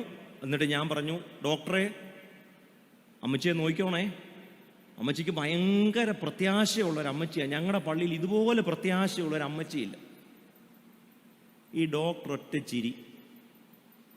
ഞാൻ പറഞ്ഞു, ഡോക്ടറെ തള്ളിയതല്ല, സത്യമായിട്ട് പറഞ്ഞ ഈ അമ്മച്ചിക്ക് ഭയങ്കര വിശ്വാസമുള്ള അമ്മച്ചിയാണ്. ഡോക്ടർ വീണ്ടും ചിരിച്ചു. അവസാനം ഞാൻ ഡോക്ടർ പറഞ്ഞു, ഡോക്ടറെ ചിരിക്കാനല്ല, ഞാൻ സത്യമായിട്ട് പറയുക, ആമേൻ ആമേൻ, ഞാൻ ഡോക്ടറോട് പറയുന്നു, ഈ അമ്മച്ചി ഞങ്ങളുടെ പള്ളിയിലെ ഏറ്റവും പ്രത്യാശയുള്ള അമ്മച്ചി. അപ്പോൾ ഡോക്ടർ പറഞ്ഞു, ഈ അമ്മച്ചിക്കാണോ അച്ഛാ പ്രത്യാശ? ഞാൻ ചോദിച്ചു, എന്നാ പറ്റി? ഒരു ചെറിയ മൈൽഡ് അറ്റാക്കാണ്, ചെറിയ വേദനയുള്ളൂ. ആശുപത്രി കൊണ്ടുവന്നപ്പോഴത്തേക്ക് ഞാനിപ്പോൾ ചത്തുപോകുകയെന്ന് പറഞ്ഞ് ഈ അമ്മച്ചി അവിടെ നാശിപ്പിച്ച്. ഈ നിലവിളി കേട്ട് വേറെ 1-2 പേര് മരിക്കുകയും ചെയ്തു. അമ്മച്ചി പ്രാർത്ഥിക്കുമ്പോഴെന്നാ പറയുന്നത്, പ്രാണപ്രിയ പ്രിയ യേശു എന്നീ വേഗം. നമ്മൾ ഈ ഇച്ചിരി ആത്മീയം കൂടുമ്പോൾ ഒരു വൈബ്രേറ്ററോട് ഇട്ട് പറഞ്ഞു കഴിഞ്ഞാൽ അതിന് നല്ല ആത്മീയമാണ്. നീ വേഗം വരണം, എനിക്ക് നിന്നെ കണ്ടാൽ മതി, കർത്താവെ എനിക്ക് നിന്നോടങ്ങ് ചേരണം. പക്ഷേ ഈ പറയുന്ന പോലെ വലിയ കഥയൊന്നുമില്ല. എപ്പം ഒരു നെഞ്ചിന് വേദന വന്നപ്പം ആ അമ്മച്ചി ആലറി നിലവിളിച്ച് ഭയങ്കര പ്രശ്നം. യഥാർത്ഥത്തിൽ നമ്മുടെ ക്രിസ്തീയ ജീവിതത്തിന് വേരുണ്ടോ എന്നറിയണമെങ്കിൽ കാറും കോളും ഒക്കെ വരണം. യേശു പറഞ്ഞു, നിങ്ങൾ 2 വീട് പണിതൊന്ന് നോക്കിക്കേ, രണ്ടും കണ്ടാ നല്ല സ്വയംഭം വീടാ, നല്ല ബലമുള്ള വീടാണ്, കാഴ്ചയിൽ ഒരു കുഴപ്പവും ഇല്ല. പക്ഷേ ഇതിന് വേരുണ്ടോ, ബലമുണ്ടോ, ഇതിൻ്റെ അടിസ്ഥാനം എവിടെയാണെന്ന് അറിഞ്ഞത് എപ്പോഴാ? മഴ പെയ്തു, കാറ്റടിച്ചു, അപ്പോൾ ആഴമില്ലാത്തത്, അടിസ്ഥാനം ശരിയല്ലാത്തത് വീണു. കർത്താവ് പറഞ്ഞു, അടിസ്ഥാനം ഉറപ്പുള്ളതല്ലെങ്കിൽ കാറും കോളും ഒക്കെ വരുമ്പോൾ നമ്മൾ തകർന്നു പോകും. 40 കൊല്ലം മരുഭൂമിയിലൂടെ നടത്തിയപ്പം ഇവരുടെ വയറ്റിൽ കിടന്നതും ആമാശയത്തിൽ കിടന്നതും എല്ലാം പുറത്തു വന്നു. ഇവർ മോശയോട് ചോദിക്കുന്നുണ്ട്, എന്തിനാണ് ഞങ്ങളെ ഇവിടെ കൊണ്ടുവന്നത്? അയ്യോ, മിസ്രൈമിലെ ബീഫ് ഉണ്ടല്ലോ, ഈ ഓഞ്ഞ മന്ന കഴിക്കാനാണോ ഞങ്ങളെ കൊണ്ടുവന്നത്? മിസ്രൈമിലെ ബീഫ്, അതങ്ങോട്ട് ഒലത്തിയാൽ എന്നാ രുചിയാന്നറിയോ? കാരണം കൊല്ലം 10-35 കഴിഞ്ഞിട്ടും മിസ്രൈമിലെ ബീഫിന്റെ രുചി ഇതുവരെ മാറിയില്ല. അത് മാറിയെന്നൊക്കെയാണ് പറഞ്ഞത്. പക്ഷേ പ്രതികൂലങ്ങൾ വരുമ്പോൾ, പ്രതിസന്ധികൾ വരുമ്പോൾ, രോഗങ്ങൾ വരുമ്പോൾ, കണക്കുകൂട്ടലുകൾ തെറ്റുമ്പോൾ, നമ്മുടെ ജീവിതത്തിൻ്റെ സാഹചര്യങ്ങൾ നമുക്കെതിരായി വരുമ്പോൾ അപ്പോഴറിയാം നമ്മുടെ ഹൃദയത്തിലിരിക്കുന്നത് എന്താണ്. അതുവരെ നമ്മളെല്ലാം ഭയങ്കര വിശ്വാസികൾ. ജനം മോശയോട് ദേഷ്യപ്പെട്ടിട്ട് ചോദിക്കുന്നുണ്ട്, ഞങ്ങളെ കൊല്ലാനാണോ ഇങ്ങോട്ട് കൊണ്ടുവന്നേ? ഞങ്ങൾ ഈ അച്ഛന്മാർ ഈ ടൂർ സംഘടിപ്പിക്കുമ്പോൾ വലിയ രസമാണ്. എവിടെയെങ്കിലും ഒരു ടൂറിന് പോകും, പ്രത്യേകിച്ച് ഞങ്ങൾ ഈ സ്ത്രീകളെയും കൊണ്ട് ടൂറിന് പോകുന്നത് വലിയ എളുപ്പമുള്ള കാര്യമാണ്. കാരണം 10 മണിക്ക് ശേഷമേ അവർക്ക് വീട്ടിൽ നിന്ന് ഇറങ്ങാൻ പറ്റൂ. 4 മണിക്ക് മുമ്പ് വരണം. 50 രൂപയും തരും. അവർക്ക് Burj Khalifa, Petronas tower, German വൻമതിൽ ഇതൊക്കെ കാണുകയും വേണം. അപ്പം 10 മണിക്കും 4-നും ഇടയ്ക്കുള്ള ഞാൻ പറഞ്ഞു, നിങ്ങൾ വരണ്ട, നിങ്ങൾ വല്ല KSRTC ബസ് സ്റ്റാൻഡ് വല്ലതും കണ്ടാൽ മതി. അപ്പം ടൂറിന് പോകുമ്പോൾ പറയൂ, എൻ്റെ അച്ഛനുള്ളത് കൊണ്ട് ഏതായാലും ഈ മലമ്പുഴ കാണാൻ പറ്റി, നെല്ലിയാമ്പതി കാണാൻ പറ്റി എന്നൊക്കെ കയറാൻ നേരത്ത് ഭയങ്കര തള്ള. പക്ഷേ ഉച്ചയ്ക്ക് ഒരു അരമണിക്കൂർ ഊണ് താമസിക്കും. ഇയാൾ എന്തോന്ന് കണ്ടോണ്ട, ഇയാളെ സാഹചര്യം പ്രതികൂലമാകുമ്പോഴാണ് ഹൃദയത്തിലുള്ളത് മുഴുവൻ പുറത്തു വരും. ദൈവത്തിന് അപ്പം നമുക്ക് തന്നെ അത്ഭുതം തോന്നും, ശരിക്കും ഇതൊക്കെ എൻ്റെ ഹൃദയത്തിൽ ഉണ്ടായിരുന്നോ? എൻ്റെ ഹൃദയത്തിൽ ഇരിക്കുന്നത് എന്താണെന്ന് ദൈവത്തിനറിയാം. പക്ഷേ അതെനിക്ക് മനസ്സിലാവണമെങ്കിൽ ചില പ്രതികൂലങ്ങൾ ജീവിതത്തിൽ ഉണ്ടാവണം. നിങ്ങൾ ഹിറ്റ്ലറിനെ കുറിച്ച് വായിച്ചിട്ടുണ്ടായിരിക്കുമല്ലോ. വായിച്ചിട്ടുണ്ടോ? ഹിറ്റ്ലർ മറ്റേ സിനിമ ഹിറ്റ്ലർ അല്ല, ഇത് വേറെ. അപ്പം ഈ രണ്ടാം ലോകമഹായുദ്ധ കാലത്ത് ഹിറ്റ്ലറിനൊരു സംശയം. തൻ്റെ പട്ടാളം, അതായത് തൻ്റെ ജർമ്മൻ സൈന്യത്തിൽ ഇംഗ്ലീഷ് ചാരന്മാരുണ്ടോ എന്ന് ഹിറ്റ്ലറിനൊരു സംശയം. പക്ഷെ എങ്ങനെ കണ്ടുപിടിക്കും? ഏതാ ചാരൻ, ഏതാ ഒറിജിനൽ? കാരണം ചാരന്മാരാണ് അസാധ്യമായി ജർമ്മൻ സംസാരിക്കുന്നത്. ഹിറ്റ്ലർ വിചാരിച്ചു എങ്ങനെ കണ്ടുപിടിക്കും? ഏതായാലും ഹിറ്റ്ലർ തൻ്റെ ഏറ്റവും വിശ്വസ്തരായ കുറേ ഉദ്യോഗസ്ഥന്മാരെ വിളിച്ചിട്ട് പറഞ്ഞു, എനിക്കൊരു സംശയം, നമ്മുടെ പട്ടാളത്തിൽ ഇംഗ്ലീഷ് ചാരന്മാരുണ്ടെന്നാണ് എൻ്റെ ഒരു ചിന്ത. അപ്പോൾ അദ്ദേഹത്തിൻ്റെ ഉദ്യോഗസ്ഥർ പറഞ്ഞു, അതെങ്ങനെ കണ്ടുപിടിക്കും? അദ്ദേഹം പറഞ്ഞു, ഞാനൊരു ഐഡിയ പറഞ്ഞു തരാം. ഞാനൊരു ഐഡിയ പറഞ്ഞുതരാം. അപ്പോൾ അദ്ദേഹം തൻ്റെ ഉദ്യോഗസ്ഥരോട് പറഞ്ഞു, നിങ്ങൾ രാവിലെയും വൈകിട്ടും മാർച്ച് ചെയ്യും. നല്ല രാവിലെ ലെഫ്റ്റ് റൈറ്റ് എന്നൊക്കെ നല്ല ഇൻറ്റൻസ് ആയിട്ട്, നല്ല ഉഷാറായിട്ട് നിങ്ങൾ ഇങ്ങനെ മാർച്ച് ചെയ്യുമ്പോൾ നിങ്ങൾ ചെയ്യേണ്ടത്, നിങ്ങളുടെ മുൻപിൽ പോകുന്ന സൈനികൻ്റെ ഉപ്പൂറ്റിക്ക് ഒറ്റ ചവിട്ട് കൊടുക്കണം. ചവിട്ട് കൊടുത്താൽ അവൻ ചാരനാണോ ഒറിജിനലാണോ എന്നറിയാൻ പറ്റും. ചാരനാണെങ്കിൽ അവൻ ആദ്യം എന്തേ സംസാരിക്കൂ? ഇംഗ്ലീഷേ സംസാരിക്കും. നമ്മൾ ആരാധിക്കുമ്പോൾ പറയുന്ന ഭാഷയല്ല ശരിയായ അന്യഭാഷ. കമ്മിറ്റി കൂടുമ്പോഴും പൊതുയോഗം കൂടുമ്പോഴും അതാണ്. മറ്റേതൊക്കെ പഠിച്ച ഭാഷയാണ്. ഹൃദയത്തിൻ്റെ ഭാഷ പ്രതികൂലങ്ങളിൽ മാത്രമേ പുറത്തോട്ട് വരത്തുള്ളൂ. Are we rooted in Christ? വേരൂന്നിയിട്ടുണ്ടോ? നമ്മുടെ ക്രിസ്തീയ ജീവിതത്തിന് നല്ല ബലമുണ്ടോ, ആഴമുണ്ടോ? നമ്മുടെ ഹൃദയത്തിൽ എന്താണ് ഉള്ളതെന്ന് അറിയണമെങ്കിൽ പ്രതികൂലങ്ങൾ വരണം. ദൈവം മണ്ടനാണോ? 40 കൊല്ലം എന്തിനാ നടത്തിയത്? നിങ്ങളുടെ ഹൃദയത്തിൽ ഇരിക്കുന്നത് എന്താണെന്ന് നിങ്ങൾക്ക് മനസ്സിലാവാൻ. 4, അതിൻ്റെ 3-ാമത്തെ വാക്യത്തിൽ പറയുന്നു, മനുഷ്യൻ അപ്പം കൊണ്ട് മാത്രമല്ല ദൈവത്തിൻ്റെ വായിൽ നിന്ന് വരുന്ന വചനം കൊണ്ടും ജീവിക്കും. 4-ാമത് ദൈവം തൻ്റെ ജനത്തെ പഠിപ്പിക്കാൻ ആഗ്രഹിക്കുന്ന കാര്യം, മരുഭൂമി എന്ന പാഠശാലയിൽ തൻ്റെ ജനത്തെ ദൈവം രൂപപ്പെടുത്തുകയാണ്. ദൈവജനമായി അടിമകളായിരുന്ന ഒരു ജനക്കൂട്ടത്തെ ദൈവമക്കളായി, ദൈവജനമായി കോൺസ്റ്റിറ്റ്യൂട്ട് ചെയ്യുകയാണ്, രൂപപ്പെടുത്തുകയാണ്. അതിനവർ പഠിക്കേണ്ട 4-ാമത്തെ പാഠം, മനുഷ്യൻ അപ്പം കൊണ്ട് മാത്രമല്ല ജീവിക്കുന്നത്. നമുക്ക് വേണമെങ്കിൽ അതിനെ പ്രാസം ഒപ്പിച്ച് ഇങ്ങനെ പറയാം, അപ്പമല്ല അപ്പനാണ് വലുത്. അപ്പമല്ല അപ്പനാണ് വലുത് എന്ന് പറഞ്ഞാൽ എന്തോ മനസ്സിലായി? ഞാൻ കുട്ടനാട്ടുകാരനാണ്. UK എന്ന് പറയും. ശത്രുക്കൾ യുണൈറ്റഡ് കിങ്ഡം എന്നും ഞങ്ങൾ അപ്പർ കുട്ടനാട് എന്നും പറയും. നിങ്ങൾക്ക് എങ്ങനെ വേണമെങ്കിലും സ്വീകരിക്കാം. ഞങ്ങളുടെ നാട്ടിലൊരു പഴഞ്ചൊല്ലുണ്ട്, അപ്പപ്പ കാണുന്നവനെ അപ്പാന്ന് വിളിക്കല്ലെന്ന് പറയും.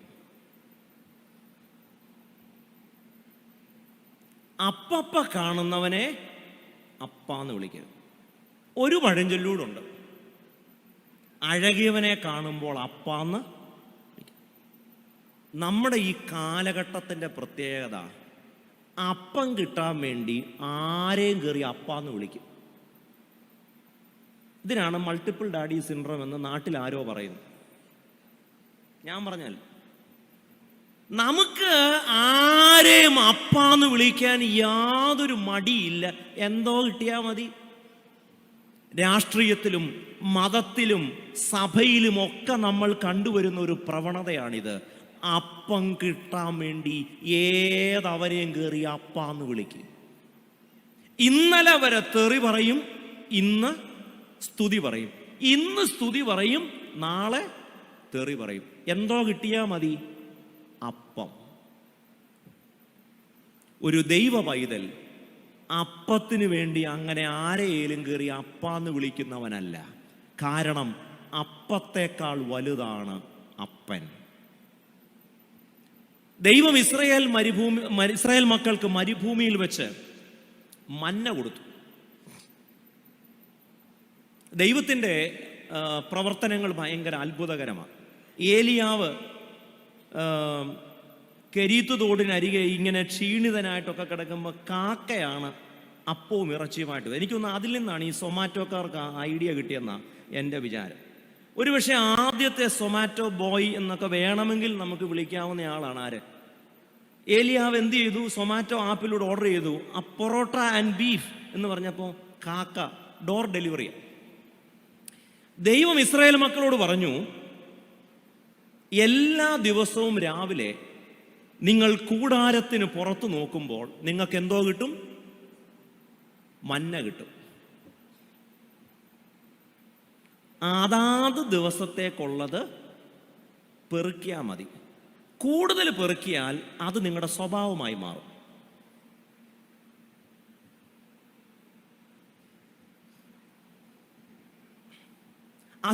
അതുകൊണ്ട് കണ്ടമാനം പെറുക്കൽ.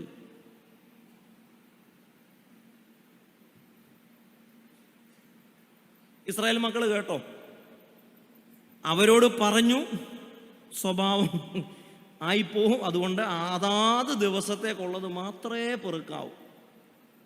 പക്ഷേ ഇവരുടെ സ്വഭാവം പെട്ടെന്ന് മറക്കാൻ പറ്റാത്തതുകൊണ്ട് എല്ലാ ദിവസവും രാവിലെ നോക്കുമ്പം ഈ പാളയത്തിന് ചുറ്റും എന്തോ കിടക്കുക? മഞ്ഞ കിടക്കുക. ഇവരങ്ങ് വാരി പെറുക്കി. ഫ്രിഡ്ജും ഒന്നും ഇല്ലാത്ത കാലമാണെന്ന് ഓർക്കണം. ഇതെല്ലാം കൂടെ അങ്ങ് പെറുക്കി, ആവശ്യത്തിൽ കൂടുതലുള്ളത് പെറുക്കി. പിറ്റേ ദിവസം രാവിലെ നോക്കിയപ്പം എല്ലാം പുഴുത്ത് അളിഞ്ഞുപോയി. പിറ്റേ ദിവസം രാവിലെ തലേ ദിവസം വാരിക്കൂട്ടിയതെല്ലാം എറിഞ്ഞു കളഞ്ഞു.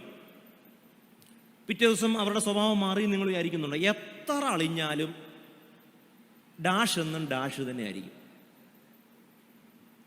കാരണം ഇതങ്ങനെ പെട്ടെന്നൊന്നും ഇവിടുന്ന് പോകുന്ന സ്വഭാവമല്ലെന്നേ. ഈ അളിഞ്ഞു പോയാലും സാരമില്ല, ഇത് വാരിക്കൂട്ടും. ദൈവം പറഞ്ഞു, ഞാൻ നാളെ തരാം, ഞാൻ നിങ്ങളുടെ അപ്പനാ. എവിടെ? പിറ്റേ ദിവസം രാവിലെ പെറുക്കാണ്, പെറുക്കോട് പെറുക്ക്. അളിഞ്ഞു പോകുന്നു, പെറുക്കുന്നു, അളിഞ്ഞു പോകുന്നു, പെറുക്കുന്നു. ഇവർ മറന്നുപോയൊരു പാഠമുണ്ട്. അപ്പമല്ല, അപ്പനാണ് വലുത്. അപ്പൻ പറഞ്ഞില്ലേ നിങ്ങൾക്ക് ഞാൻ എല്ലാ ദിവസവും മന്നയും കാടപ്പക്ഷിയും തരാമെന്ന്? പക്ഷേ ഇസ്രായേൽ മക്കൾക്ക് ചില ശീലങ്ങളുണ്ട്. അവർക്ക് അപ്പനല്ല, അപ്പമാണ് വലുത്. ദൈവം അവരെ പഠിപ്പിക്കുന്ന ഒരു പാഠം, നിങ്ങൾ വാഗ്ദത്ത നാട്ടിൽ പ്രവേശിക്കുന്നതിന് മുൻപ് നിങ്ങൾ പഠിച്ചിരിക്കേണ്ട ഒരു കാര്യം എന്താണെന്നറിയാമോ? അപ്പമല്ല, അപ്പനാണ് വലുത്.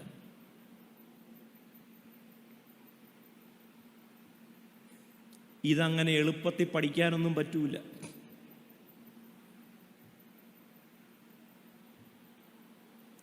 അബ്രഹാമിൻ്റെയും ലോത്തിൻ്റെയും കഥ നമുക്കറിയാം.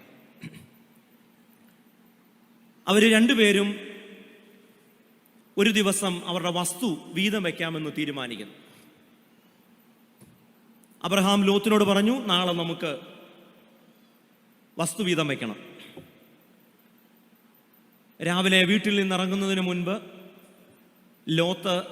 ലോത്തിൻ്റെ ഭാര്യ, മറ്റേ ആ സോൾട്ട് മാംഗോ ട്രീ ആയ ആൻറ്റി ഉണ്ടല്ലോ, പുള്ളിക്കാരി പറഞ്ഞു, നിങ്ങൾക്കൊരു കുഴപ്പമുണ്ട്, നിങ്ങൾക്ക് ഈ ചേട്ടനെ കാണുമ്പോൾ അങ്ങ് വേണ്ട, അച്ഛൻ സ്ട്രോങ് ആയിരിക്കണം. ഞാൻ സ്ട്രോങ് ആടി. ആയാൽ നിങ്ങൾക്ക് കൊള്ളാം. പിറ്റേ ദിവസം അതേ ദിവസം നമ്മുടെ അബ്രഹാമും വീട്ടിൽ നിന്ന് ഇറങ്ങി. സാറ പറഞ്ഞു, നിങ്ങൾക്കൊരു കുഴപ്പമുണ്ട്, ലോത്തിനെ കാണുമ്പോൾ നിങ്ങൾക്ക് അങ്ങ് ഒലിക്കും സ്നേഹം, വേണ്ട.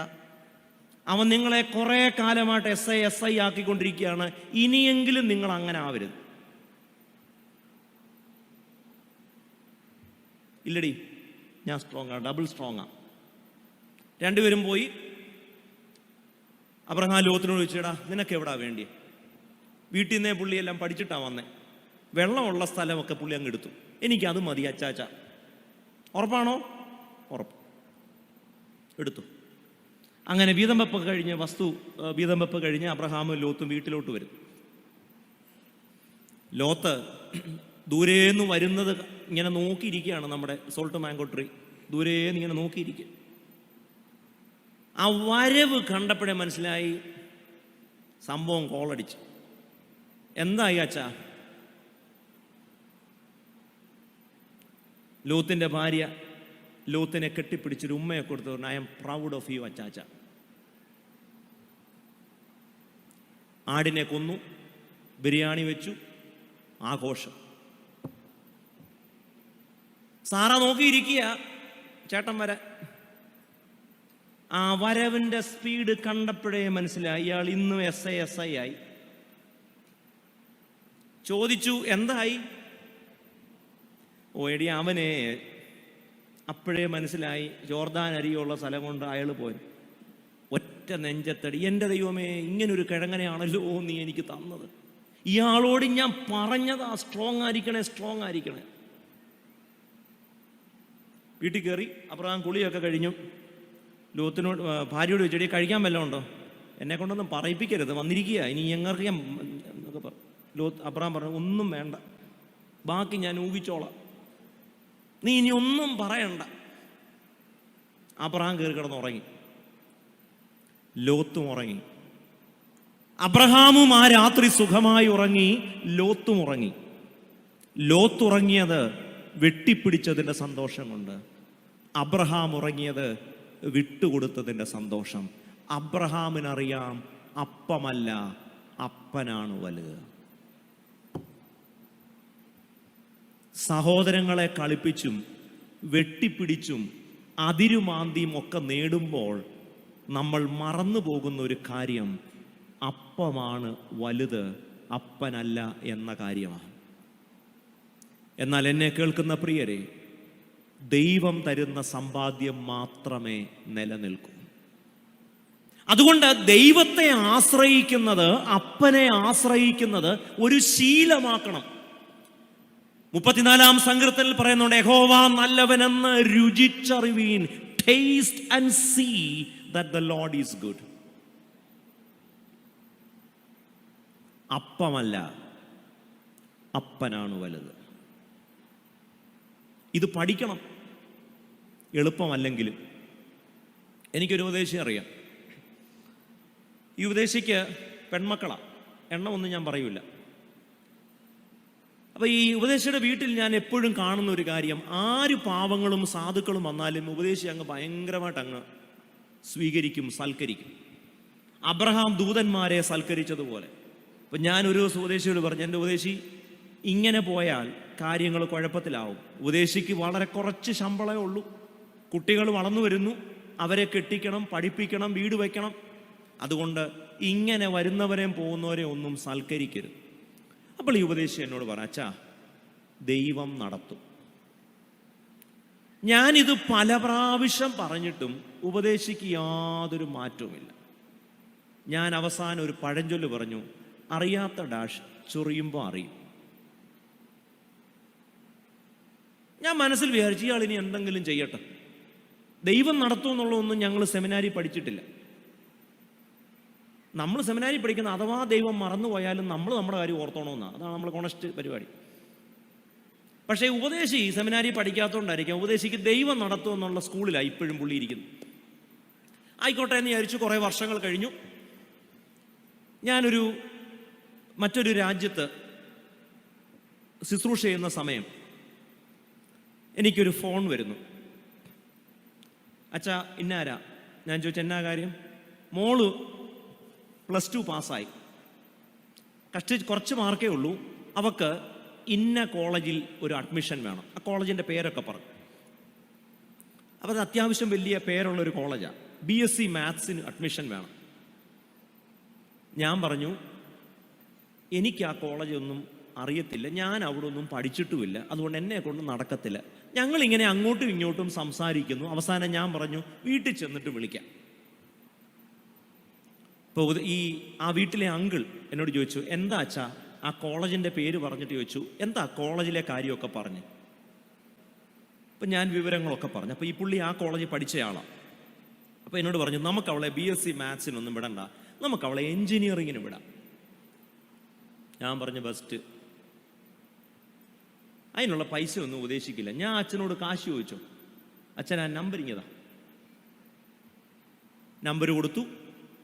ഒരു എഞ്ചിനീയറിംഗ് കോളേജിൽ ഇവർ ഈ ദശാംശം വേർതിരിച്ച് കുട്ടികളെ പഠിപ്പിക്കുന്ന കുറച്ച് സുഹൃത്തുക്കളുടെ ഒരു ഫെലോഷിപ്പുണ്ട്. ഞാൻ ഒരു കൊച്ചിൻ്റെ കാര്യമേ പറഞ്ഞുള്ളൂ, ബാക്കി പിള്ളേരെ എല്ലാം ഇവർ പഠിപ്പിച്ചു. അവരൊക്കെ നല്ല മിടുക്കരായി ഇന്ന് പലയിടങ്ങളിൽ ജീവിക്കുന്നു. ദൈവം നടത്തും എന്ന് പറഞ്ഞാൽ നടത്തും എന്ന് തന്നെയാണ് അതിൻ്റെ അർത്ഥം.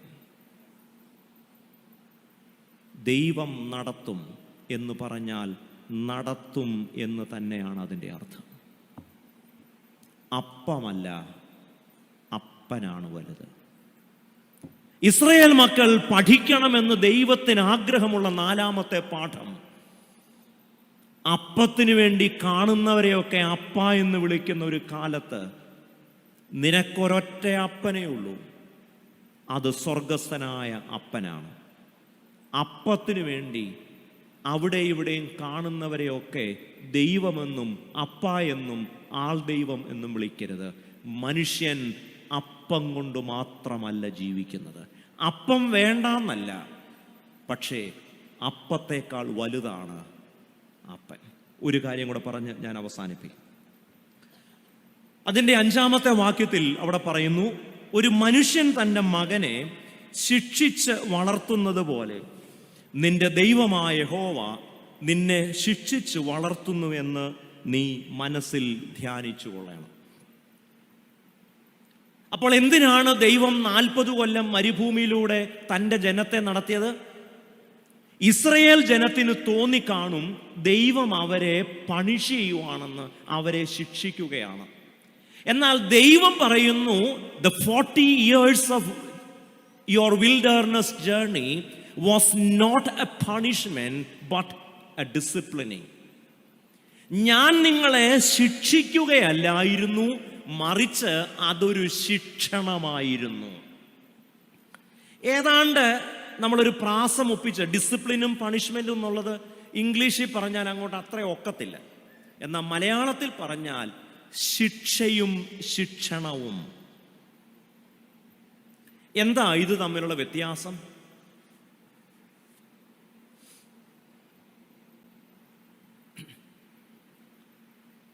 നമ്മുടെ തിരുമേനിയുടെ ബ്രദർ ഒരു ഉയർന്ന പോലീസ് ഉദ്യോഗസ്ഥനായിട്ട് റിട്ടയർ ചെയ്തു. അപ്പോൾ എന്തെങ്കിലും ഒരു പിക്കറ്റിങ്ങോ ധർണയോ ഒക്കെ നടത്തുമ്പോൾ അവർ അക്രമാസക്തരാകുമ്പോൾ അവരെ അടിക്കാൻ പറയും. അപ്പോൾ സൈമൺ സാറ് ഈ സമരം ചെയ്യുന്നവരെ അടിക്കാൻ പറയുന്നത് അവരൊക്കെ ക്രിസ്തുവിൽ പുതിയ മനുഷ്യരാകാൻ വേണ്ടിയാണോ? ആണോ? അതൊക്കെ തിരുമേനി ചെയ്തോളും. പോലീസുകാരുടെ ജോലി അടിക്കുകയാണ്. അല്ലാതെ പോലീസുകാർ നമ്മളെ അടിക്കുന്നത് നാം ക്രിസ്തുവിൽ ഒരു പുതിയ വീണ്ടും ജനനത്തിന്റെ അനുഭവം ഉണ്ടാവാനൊന്നുമല്ല. പോലീസുകാർ നമ്മളെ അടിക്കുമ്പോൾ നമുക്ക് വേദനിക്കും.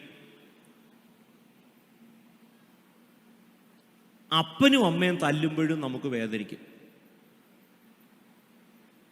രണ്ടുപേരും അടിക്കുമ്പോൾ വേദനിക്കും. പക്ഷേ ഒന്നിന് നമ്മൾ ശിക്ഷയെന്നും മറ്റേതിനെ നമ്മൾ ശിക്ഷണം എന്നും പറയും. എന്താ തമ്മിലുള്ള വ്യത്യാസം?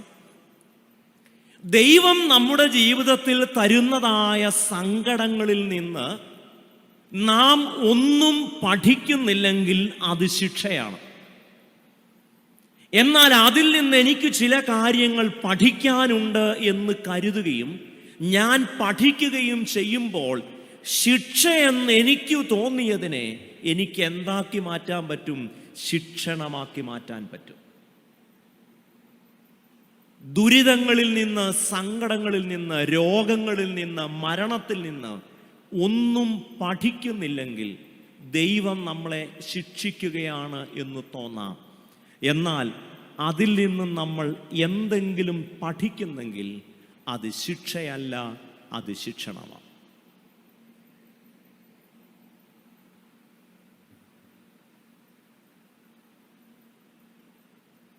കുറച്ചു കാലം മുമ്പല്ല, സ്കൂളിൽ പഠിക്കുന്ന സമയത്ത്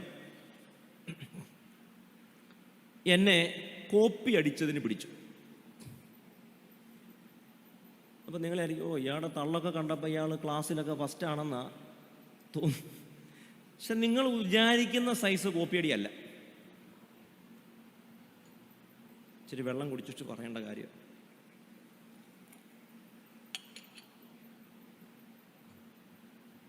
ഒമ്പതാം ക്ലാസ്സിൽ പഠിക്കുമ്പോൾ എൻ്റെ കൂടെ ഒരു പയ്യനുണ്ട്. അവൻ പറഞ്ഞു, എടാ നീ എന്തായാലും പഠിക്കുന്നുണ്ട്, നീ ഞാനും കൂടെ പഠിക്കേണ്ട കാര്യമില്ലല്ലോ. അതെന്തിനാ നമ്മൾ അങ്ങനെ നമ്മുടെ അധ്വാനം എന്ന് പറയുന്നത് മാർക്സിയൻ തിയറി അനുസരിച്ച് അങ്ങനെ പാഴാക്കി കളയാനുള്ളതൊന്നുമല്ല. നമ്മുടെ അധ്വാനം വളരെ വിലപ്പെട്ടതാണ്. അതുകൊണ്ട് നീ പഠിച്ചാൽ മതി. നീ പഠിക്കുന്നത്, നീ എന്തായാലും പരീക്ഷ എഴുതുമല്ലോ, എഴുതുന്ന മുറയ്ക്ക് ആ കടലാസ് എനിക്ക് തന്നാൽ മതി. ഞാൻ നിനക്ക് ഓരോ പരീക്ഷ കഴിയുമ്പോഴും കമ്പേ കുത്തിയ ഐസുണ്ട്. അന്ന് വലിയ ഡിമാൻഡാണ് അതിന്. ചുറ്റും സേമിയയൊക്കെ വെച്ചിട്ട് കോലയെ കുത്തിയ ഐസ് നീ എനിക്ക് തരുന്നു, ഞാൻ നിനക്ക് കോലയെ കുത്തിയ ഐസ് തരുന്നു. ഇതാണ് എഗ്രിമെൻറ്റ്. അപ്പം ഞാനും വിചാരിച്ചു, മലയാളത്തിന് ഇപ്പോൾ 40 കിട്ടിയാലും 45 കിട്ടിയാലും യാതൊരു പ്രയോജനമില്ല. എന്നാൽ നിന്റെ അയൽക്കാരനെ നിന്നെപ്പോലെ സ്നേഹിച്ചാൽ ദൈവകൽപ്പന പ്രമാണിച്ചു എന്നുള്ളതാവുകയും ചെയ്യും. ഒരു കോലയെ കുത്തിയുള്ള ഒരു ഐസും കിട്ടും.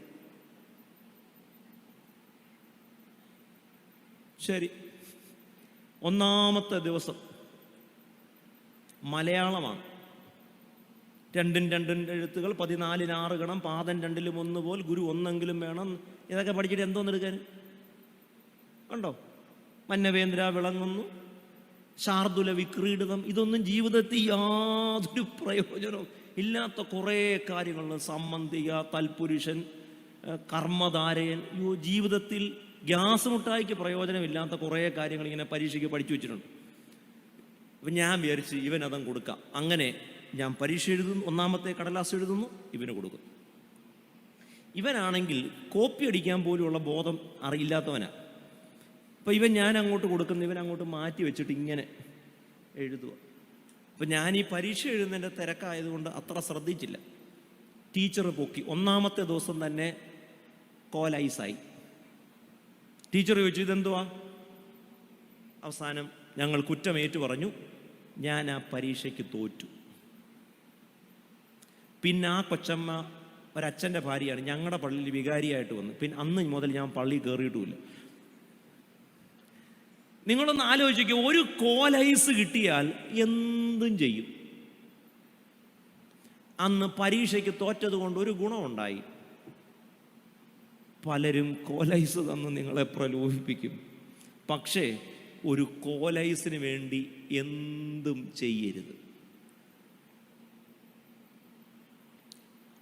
മനസ്സിലായോ? അപ്പൊ തോറ്റത് എന്തായി? ശിക്ഷയാണോ ശിക്ഷണമാണോ? അതിൽ നിന്ന് ഞാൻ ചില കാര്യങ്ങൾ പഠിച്ചു, അതുകൊണ്ട് അതെന്തല്ല, ശിക്ഷയല്ല. പറയാൻ ഒത്തിരി കഥയുണ്ട്. എൻ്റെ അപ്പം പട്ടാളത്തിലായിരുന്നു. പക്ഷേ ഇത് എത്ര മണിക്കാണ് തീരുന്നത്? 9 മണി വരെ. കോലൈസ് വാങ്ങിച്ചു തരുമോ?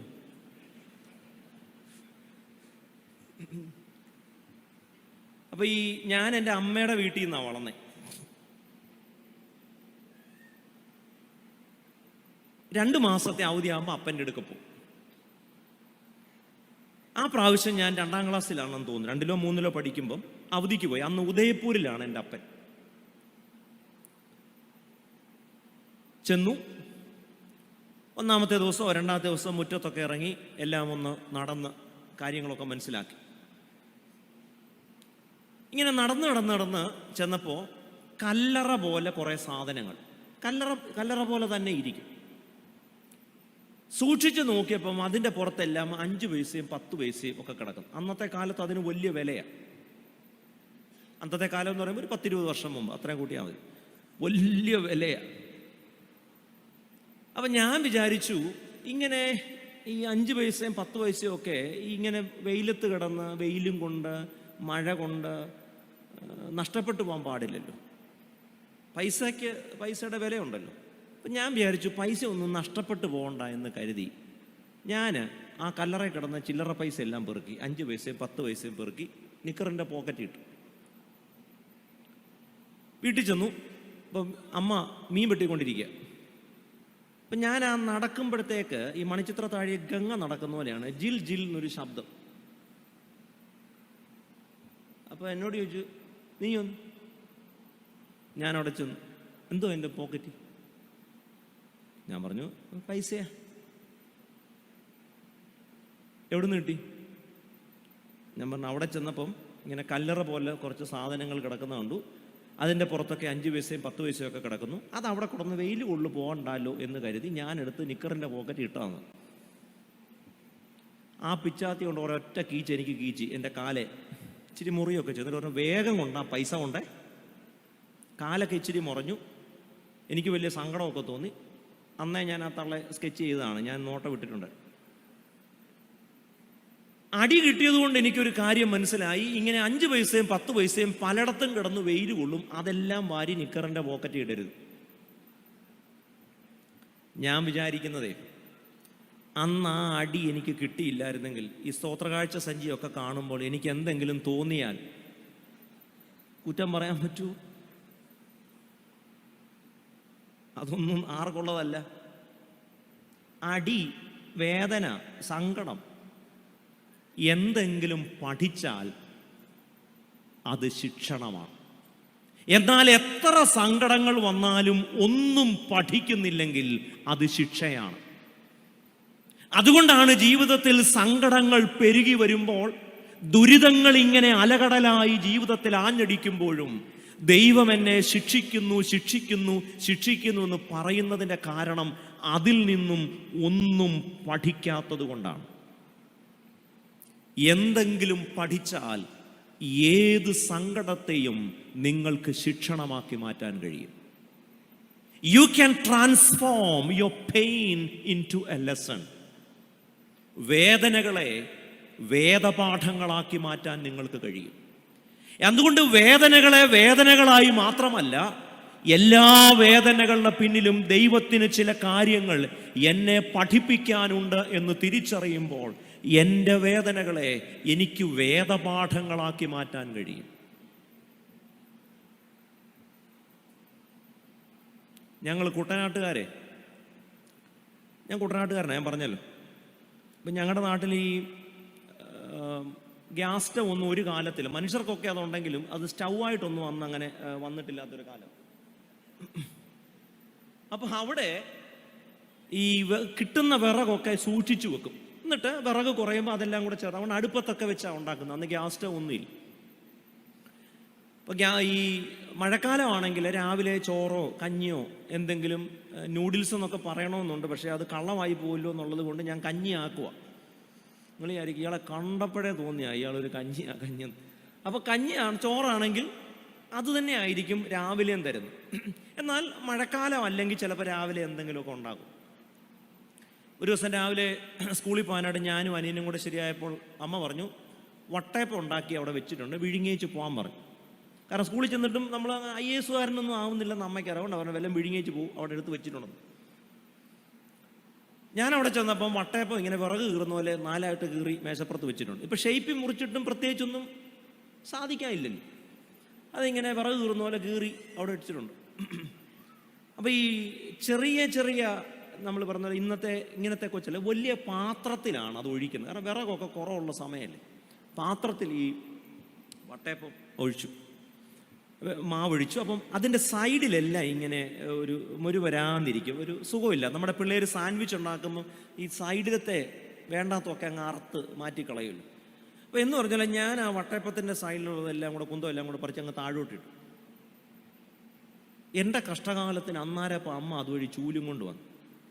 എന്തിനോ കുനിഞ്ഞു നോക്കിയപ്പം മേശയുടെ താഴെ കുറച്ച് വെളുത്ത പൊടി കിടക്കും. എന്നോട് ചോദിച്ചു, എന്തോടാ? ഞാൻ പറഞ്ഞത് വട്ടയപ്പത്തിൻ്റെ പന്നപ്പൊടിയാന്ന്. ആ ചൂല് തിരിച്ചു പിടിച്ച് നടുവിനൊരു ഒറ്റ കീച്ച്. എന്നിട്ട് ചോദിച്ചു, വട്ടയപ്പത്തിന് എവിടാടാ പന്നപ്പൊടി എന്ന് ചോദിച്ചു. അന്ന് എനിക്ക് മനസ്സിലായി, വട്ടയപ്പത്തിനുള്ള പൊടിയെല്ലാം പൊന്നു പൊടിയാണ്, അതിലൊന്നും പന്നപ്പൊടി ഇല്ലെന്ന് എനിക്ക് അന്ന് മനസ്സിലായി. അതുകൊണ്ടൊരു ഗുണമുണ്ടായി. ഇപ്പം വട്ടയപ്പം കാണുമ്പം കുർബാനയപ്പം കാണുന്ന പോലുള്ളൊരു ബഹുമാനമാണ്. ആ ഒറ്റ അടി കൊണ്ട് എനിക്ക് വേണമെങ്കിൽ ജീവിതകാലം മുഴുവൻ അമ്മയോടുള്ള പക മനസ്സിൽ സൂക്ഷിച്ചുകൊണ്ടിരിക്കാം. കാരണം അതൊരു പകയാവേണ്ട കാര്യമില്ല. കാരണം അതിൽ നിന്ന് ഞാൻ ചില കാര്യങ്ങൾ പഠിക്കുന്നു. ദൈവം ജീവിതത്തിൽ തരുന്ന രോഗങ്ങൾ, സങ്കടങ്ങൾ, പരാജയങ്ങൾ, കുടുംബജീവിതത്തിലെ പ്രശ്നങ്ങൾ, ബിസിനസ് നഷ്ടങ്ങൾ, എത്രയെത്ര സങ്കടങ്ങളാ.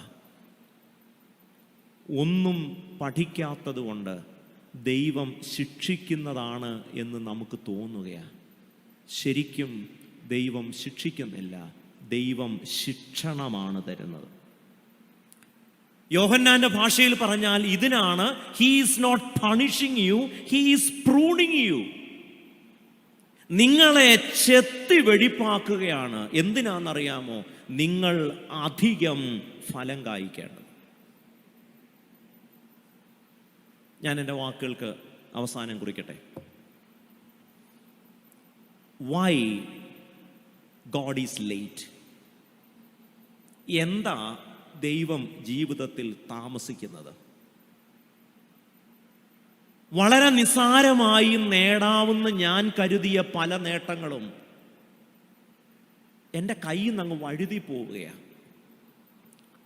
ഭാര്യയും ഭർത്താവും ആരോഗ്യമുള്ളവരായിരുന്നിട്ടും വർഷങ്ങൾ പ്രാർത്ഥിച്ചിട്ടും കുഞ്ഞുങ്ങളുണ്ടാവുന്നില്ല. നല്ല മാർക്കുണ്ടായിട്ടും ജോലി കിട്ടുന്നില്ല. എല്ലാ യോഗ്യതകളുണ്ടായിട്ടും ഒരു നല്ല വിവാഹാലോചന വരുന്നില്ല. Why God is indefinitely delayed? ദൈവം എന്തുകൊണ്ടാണ് ഇങ്ങനെ വല്ലാതെ വൈകുന്നത്? ഇസ്രായേൽ മക്കൾക്ക് മാത്രമല്ല, നമുക്കുമുണ്ട് മനസ്സിൽ ഇങ്ങനത്തെ ചോദ്യങ്ങൾ. എന്നാൽ ദൈവത്തിൻ്റെ വൈകൽ അവഗണനയല്ല. ദൈവം താമസിക്കുന്നത് നമ്മളെ ഉപേക്ഷിച്ചിട്ടല്ല. ദൈവം വൈകുന്നത് നമ്മളെ മറന്നിട്ടുമല്ല. നിങ്ങൾ അനുഗ്രഹം പ്രാപിക്കാനുള്ള പക്വതയായിട്ടില്ല എന്നാണ് അതിൻ്റെ അർത്ഥം. അനുഗ്രഹങ്ങൾ പ്രാപിക്കാൻ നമുക്ക് അർഹതയുണ്ട്, പക്ഷേ അതിനുള്ള പക്വതയില്ല. എന്തുകൊണ്ടാണ് നമ്മൾ 18 വയസ്സുള്ള ഒരു പയ്യൻ ബൈക്ക് വാങ്ങിച്ചു തരണം എന്ന് പറയുമ്പോൾ നമ്മൾ വാങ്ങിച്ചു കൊടുക്കാത്തത്? ആ ബൈക്ക് വാങ്ങിച്ചു കൊടുക്കാനുള്ള അർഹത അവനില്ലാത്തത് കൊണ്ടല്ല, അത് കൈകാര്യം ചെയ്യാനുള്ള പക്വത അവനായിട്ടില്ല എന്നതുകൊണ്ടാണ്. നമ്മുടെ പ്രാർത്ഥനയ്ക്ക് ദൈവം ഉത്തരം തരാത്തത്, അല്ലെങ്കിൽ ഉത്തരം തരാൻ വൈകുന്നത്, ആ അനുഗ്രഹത്തിനുള്ള അർഹത നമുക്കില്ലാഞ്ഞിട്ടല്ല, അനുഗ്രഹങ്ങളെ സ്വീകരിപ്പാനുള്ള പക്വത നമുക്കായിട്ടില്ല. എന്തുകൊണ്ടാണ് 1 കൊല്ലം കൊണ്ട് എത്താവുന്ന വാഗ്ദത്ത നാട്ടിൽ ദൈവം 40 കൊല്ലം കൊണ്ട് അവരെ എത്തിക്കുന്നത്? 1 കൊല്ലം കൊണ്ട് എത്തിയാൽ വാഗ്ദത്ത നാട്ടിൽ ദൈവമക്കളായി ജീവിക്കാൻ അവർക്ക് സാധിക്കില്ല. കാരണം അവരുടെ ഉടലിലും മനസ്സിലും അടിമത്തമാണ്. അവരുടെ ശരീരത്തിലും മനസ്സിലും അവരിപ്പോഴും അടിമകളാണ്. ദൈവജനമായി, ദൈവമക്കളായി അവർ രൂപപ്പെടണം. അങ്ങനെ രൂപപ്പെടണമെങ്കിൽ ചില കാര്യങ്ങൾ അവർ പഠിക്കേണ്ടതുണ്ട്. അതുകൊണ്ട് വിൽഡർനെസ് എന്ന് പറയുന്നത്, on the one hand it is a deschooling and on the other hand it is a schooling.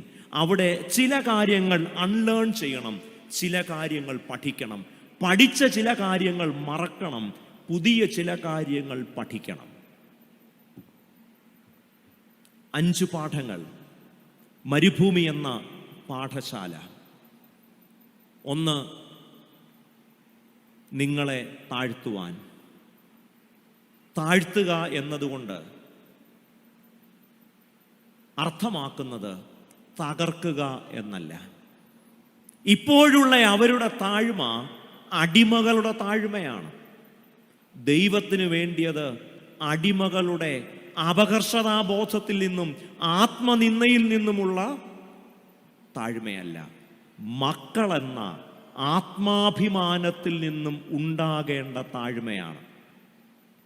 2, ദൈവം എന്താണ് തൻ്റെ ജനത്തെക്കുറിച്ച് ആഗ്രഹിക്കുന്നത്? അനുസരിക്കുമോ ഇല്ലയോ? അടിമകളുടെ അനുസരണമല്ല, മക്കളുടെ അനുസരണമാണ് ദൈവത്തിന് ആവശ്യം. കാരണം അനുസരണം അടിമത്തമല്ല, അനുസരണം നമ്മുടെ തിരഞ്ഞെടുപ്പാകണമെന്ന് ദൈവത്തിന് നിർബന്ധമുണ്ട്. 3 നമ്മൾ കേട്ടത് ഹൃദയത്തിലിരിക്കുന്നത് എന്താണെന്ന് ദൈവത്തിന് അറിയാൻ മേലാഞ്ഞിട്ടല്ല, അത് നമ്മളെ ബോധ്യപ്പെടുത്താൻ. 4 അപ്പമല്ല, അപ്പനാണ് വലുത്. 5 വേദനകളിൽ നിന്നും സങ്കടങ്ങളിൽ നിന്നും എന്തെങ്കിലുമൊക്കെ പഠിച്ചാൽ വേദനകളെ നിങ്ങൾക്ക് വേദപാഠങ്ങളാക്കി മാറ്റാനായിട്ട് സാധിക്കും. എപ്പോഴാണോ സങ്കടങ്ങളിൽ നിന്ന് നിങ്ങൾ എന്തെങ്കിലും പഠിക്കുന്നത്, അപ്പോഴാണ് നമ്മൾ അറിയുന്നത് ദൈവം ശിക്ഷിക്കുകയല്ല, മറിച്ച് ഹി വാസ് ഡിസിപ്ലിനിങ് യു. ദൈവം നമ്മളെ ശിക്ഷിക്കുകയല്ല, അവൻ നമുക്ക് ശിക്ഷണമാണ് തരുന്നത്. എന്നെ കേൾക്കുന്ന പ്രിയപ്പെട്ടവരെ, വ്യക്തി ജീവിതത്തെക്കുറിച്ച്, കുടുംബജീവിതത്തെക്കുറിച്ച്, ഔദ്യോഗിക ജീവിതത്തെക്കുറിച്ച് നമുക്ക് ധാരാളം സങ്കടങ്ങളും ഒരുപക്ഷെ ആകുലതകളും ആശങ്കകളും ഒക്കെ കണ്ടുവെന്ന് വന്നേക്കാം. ദൈവം എന്താ ഇടപെടാത്തത്? ദൈവം എന്താ താമസിക്കുന്നത്? ദൈവത്തിന് എന്താ എന്നോട് സ്നേഹമില്ലാത്തത്? ദൈവം എന്താ മറന്നുപോയേ? എൻ്റെ നിലവിളി ഒന്നും ദൈവം എന്താ കേൾക്കാത്തത്? ഈ ചോദ്യമൊക്കെ തന്നെ മരുഭൂമിയിൽ വെച്ച് ഇസ്രായേൽ മക്കൾക്കും ഉണ്ടായിരുന്നു. ദൈവം ചില വിശദീകരണങ്ങൾ അവർക്ക് നൽകുകയാണ്. ഈ വിശദീകരണങ്ങൾ ഈ രാത്രി നമ്മുടെ സംശയങ്ങൾക്കും നമ്മുടെ ചോദ്യങ്ങൾക്കും നമ്മുടെ ആശങ്കകൾക്കും നമ്മുടെ ആകുല ചിന്തകൾക്കും ഉള്ള മറുപടിയാണ്. എന്നെ കേൾക്കുന്ന പ്രിയപ്പെട്ടവരെ, ഈ മരുഭൂമിയുടെ അനുഭവം, ദൈവം വൈകുന്നു എന്ന് തോന്നുന്നതായുള്ള സാഹചര്യങ്ങളെ ഒരു പാഠശാലയാക്കി ചില കാര്യങ്ങൾ പഠിക്കാൻ നമുക്കൊരുങ്ങാം. അനുഗ്രഹങ്ങൾ വൈകുന്നത് അർഹതയില്ലാത്തത് കൊണ്ടല്ല, അനുഗ്രഹങ്ങളെ കൈകാര്യം ചെയ്യാനുള്ള പക്വത നമുക്കാവാത്തത് കൊണ്ടാണ്.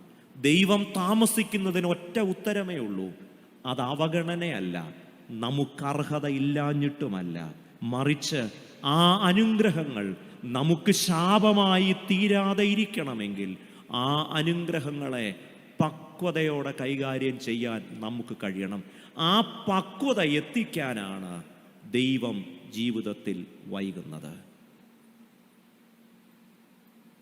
നമ്മുടെ ചോദ്യങ്ങൾ എന്തുമാവട്ടെ, നമ്മുടെ മനസ്സിലെ സംഘർഷങ്ങൾ എന്തുമാവട്ടെ, ഇത് മാത്രം മറക്കരുത്. ഏതു വേദനകളെയും വേദപാഠങ്ങളാക്കി മാറ്റാം. അനുഗ്രഹങ്ങൾ നമ്മുടെ അവകാശമാണ്, അതിന് നമുക്ക് അർഹതയുണ്ട്. എന്നാൽ ദൈവത്തിനൊരാശങ്കയുണ്ട്, ഈ അനുഗ്രഹം നമുക്ക് ശാപമായി ഭവിക്കുമോ എന്ന്. അങ്ങനെ ഭവിക്കാതെ ഇരിക്കണമെങ്കിൽ അതിനുള്ള പക്വതയിലേക്ക് നമുക്കെത്താം. പക്വതയിലേക്കെത്താൻ ഒരു വഴിയേ ഉള്ളൂ, സങ്കടങ്ങളിൽ നിന്നും വേദനകളിൽ നിന്നും ദൈവം എന്താണ് നമ്മെക്കുറിച്ച് പഠിക്കാൻ ആഗ്രഹിക്കുന്നത് അത് പഠിക്കുക. എല്ലാ ശിക്ഷകളും സങ്കടങ്ങളും ശിക്ഷയല്ല, അതെല്ലാം ശിക്ഷണമാണ്. നാം കൂടുതൽ ഫലം കായ്ക്കാൻ, ദൈവജനമായി ദൈവമക്കളായി ജീവിപ്പാൻ ദൈവം നമ്മെക്കുറിച്ച് ആഗ്രഹിക്കുന്നു. ആ അഭിമാന ബോധത്തോടെ ജീവിപ്പാൻ ദൈവത്തിൻ്റെ പരിശുദ്ധാത്മാവ് നമ്മെ ഓരോരുത്തരെയും സഹായിക്കട്ടെ. നിങ്ങളുടെ ശ്രദ്ധയ്ക്കും നിങ്ങളുടെ ക്ഷമയ്ക്കും നിങ്ങളുടെ പ്രാർത്ഥനയ്ക്കും ഒരിക്കൽ കൂടെ ദൈവനാമത്തിൽ എനിക്ക് നിങ്ങളോടുള്ള കടപ്പാട് അറിയിച്ചുകൊണ്ട് ആദരവർപ്പിച്ചുകൊണ്ട് ഞാൻ എൻ്റെ വാക്കുകൾ അവസാനിപ്പിക്കുന്നു. കർത്താവ് നമ്മെ സമൃദ്ധിയായി അനുഗ്രഹിക്കട്ടെ.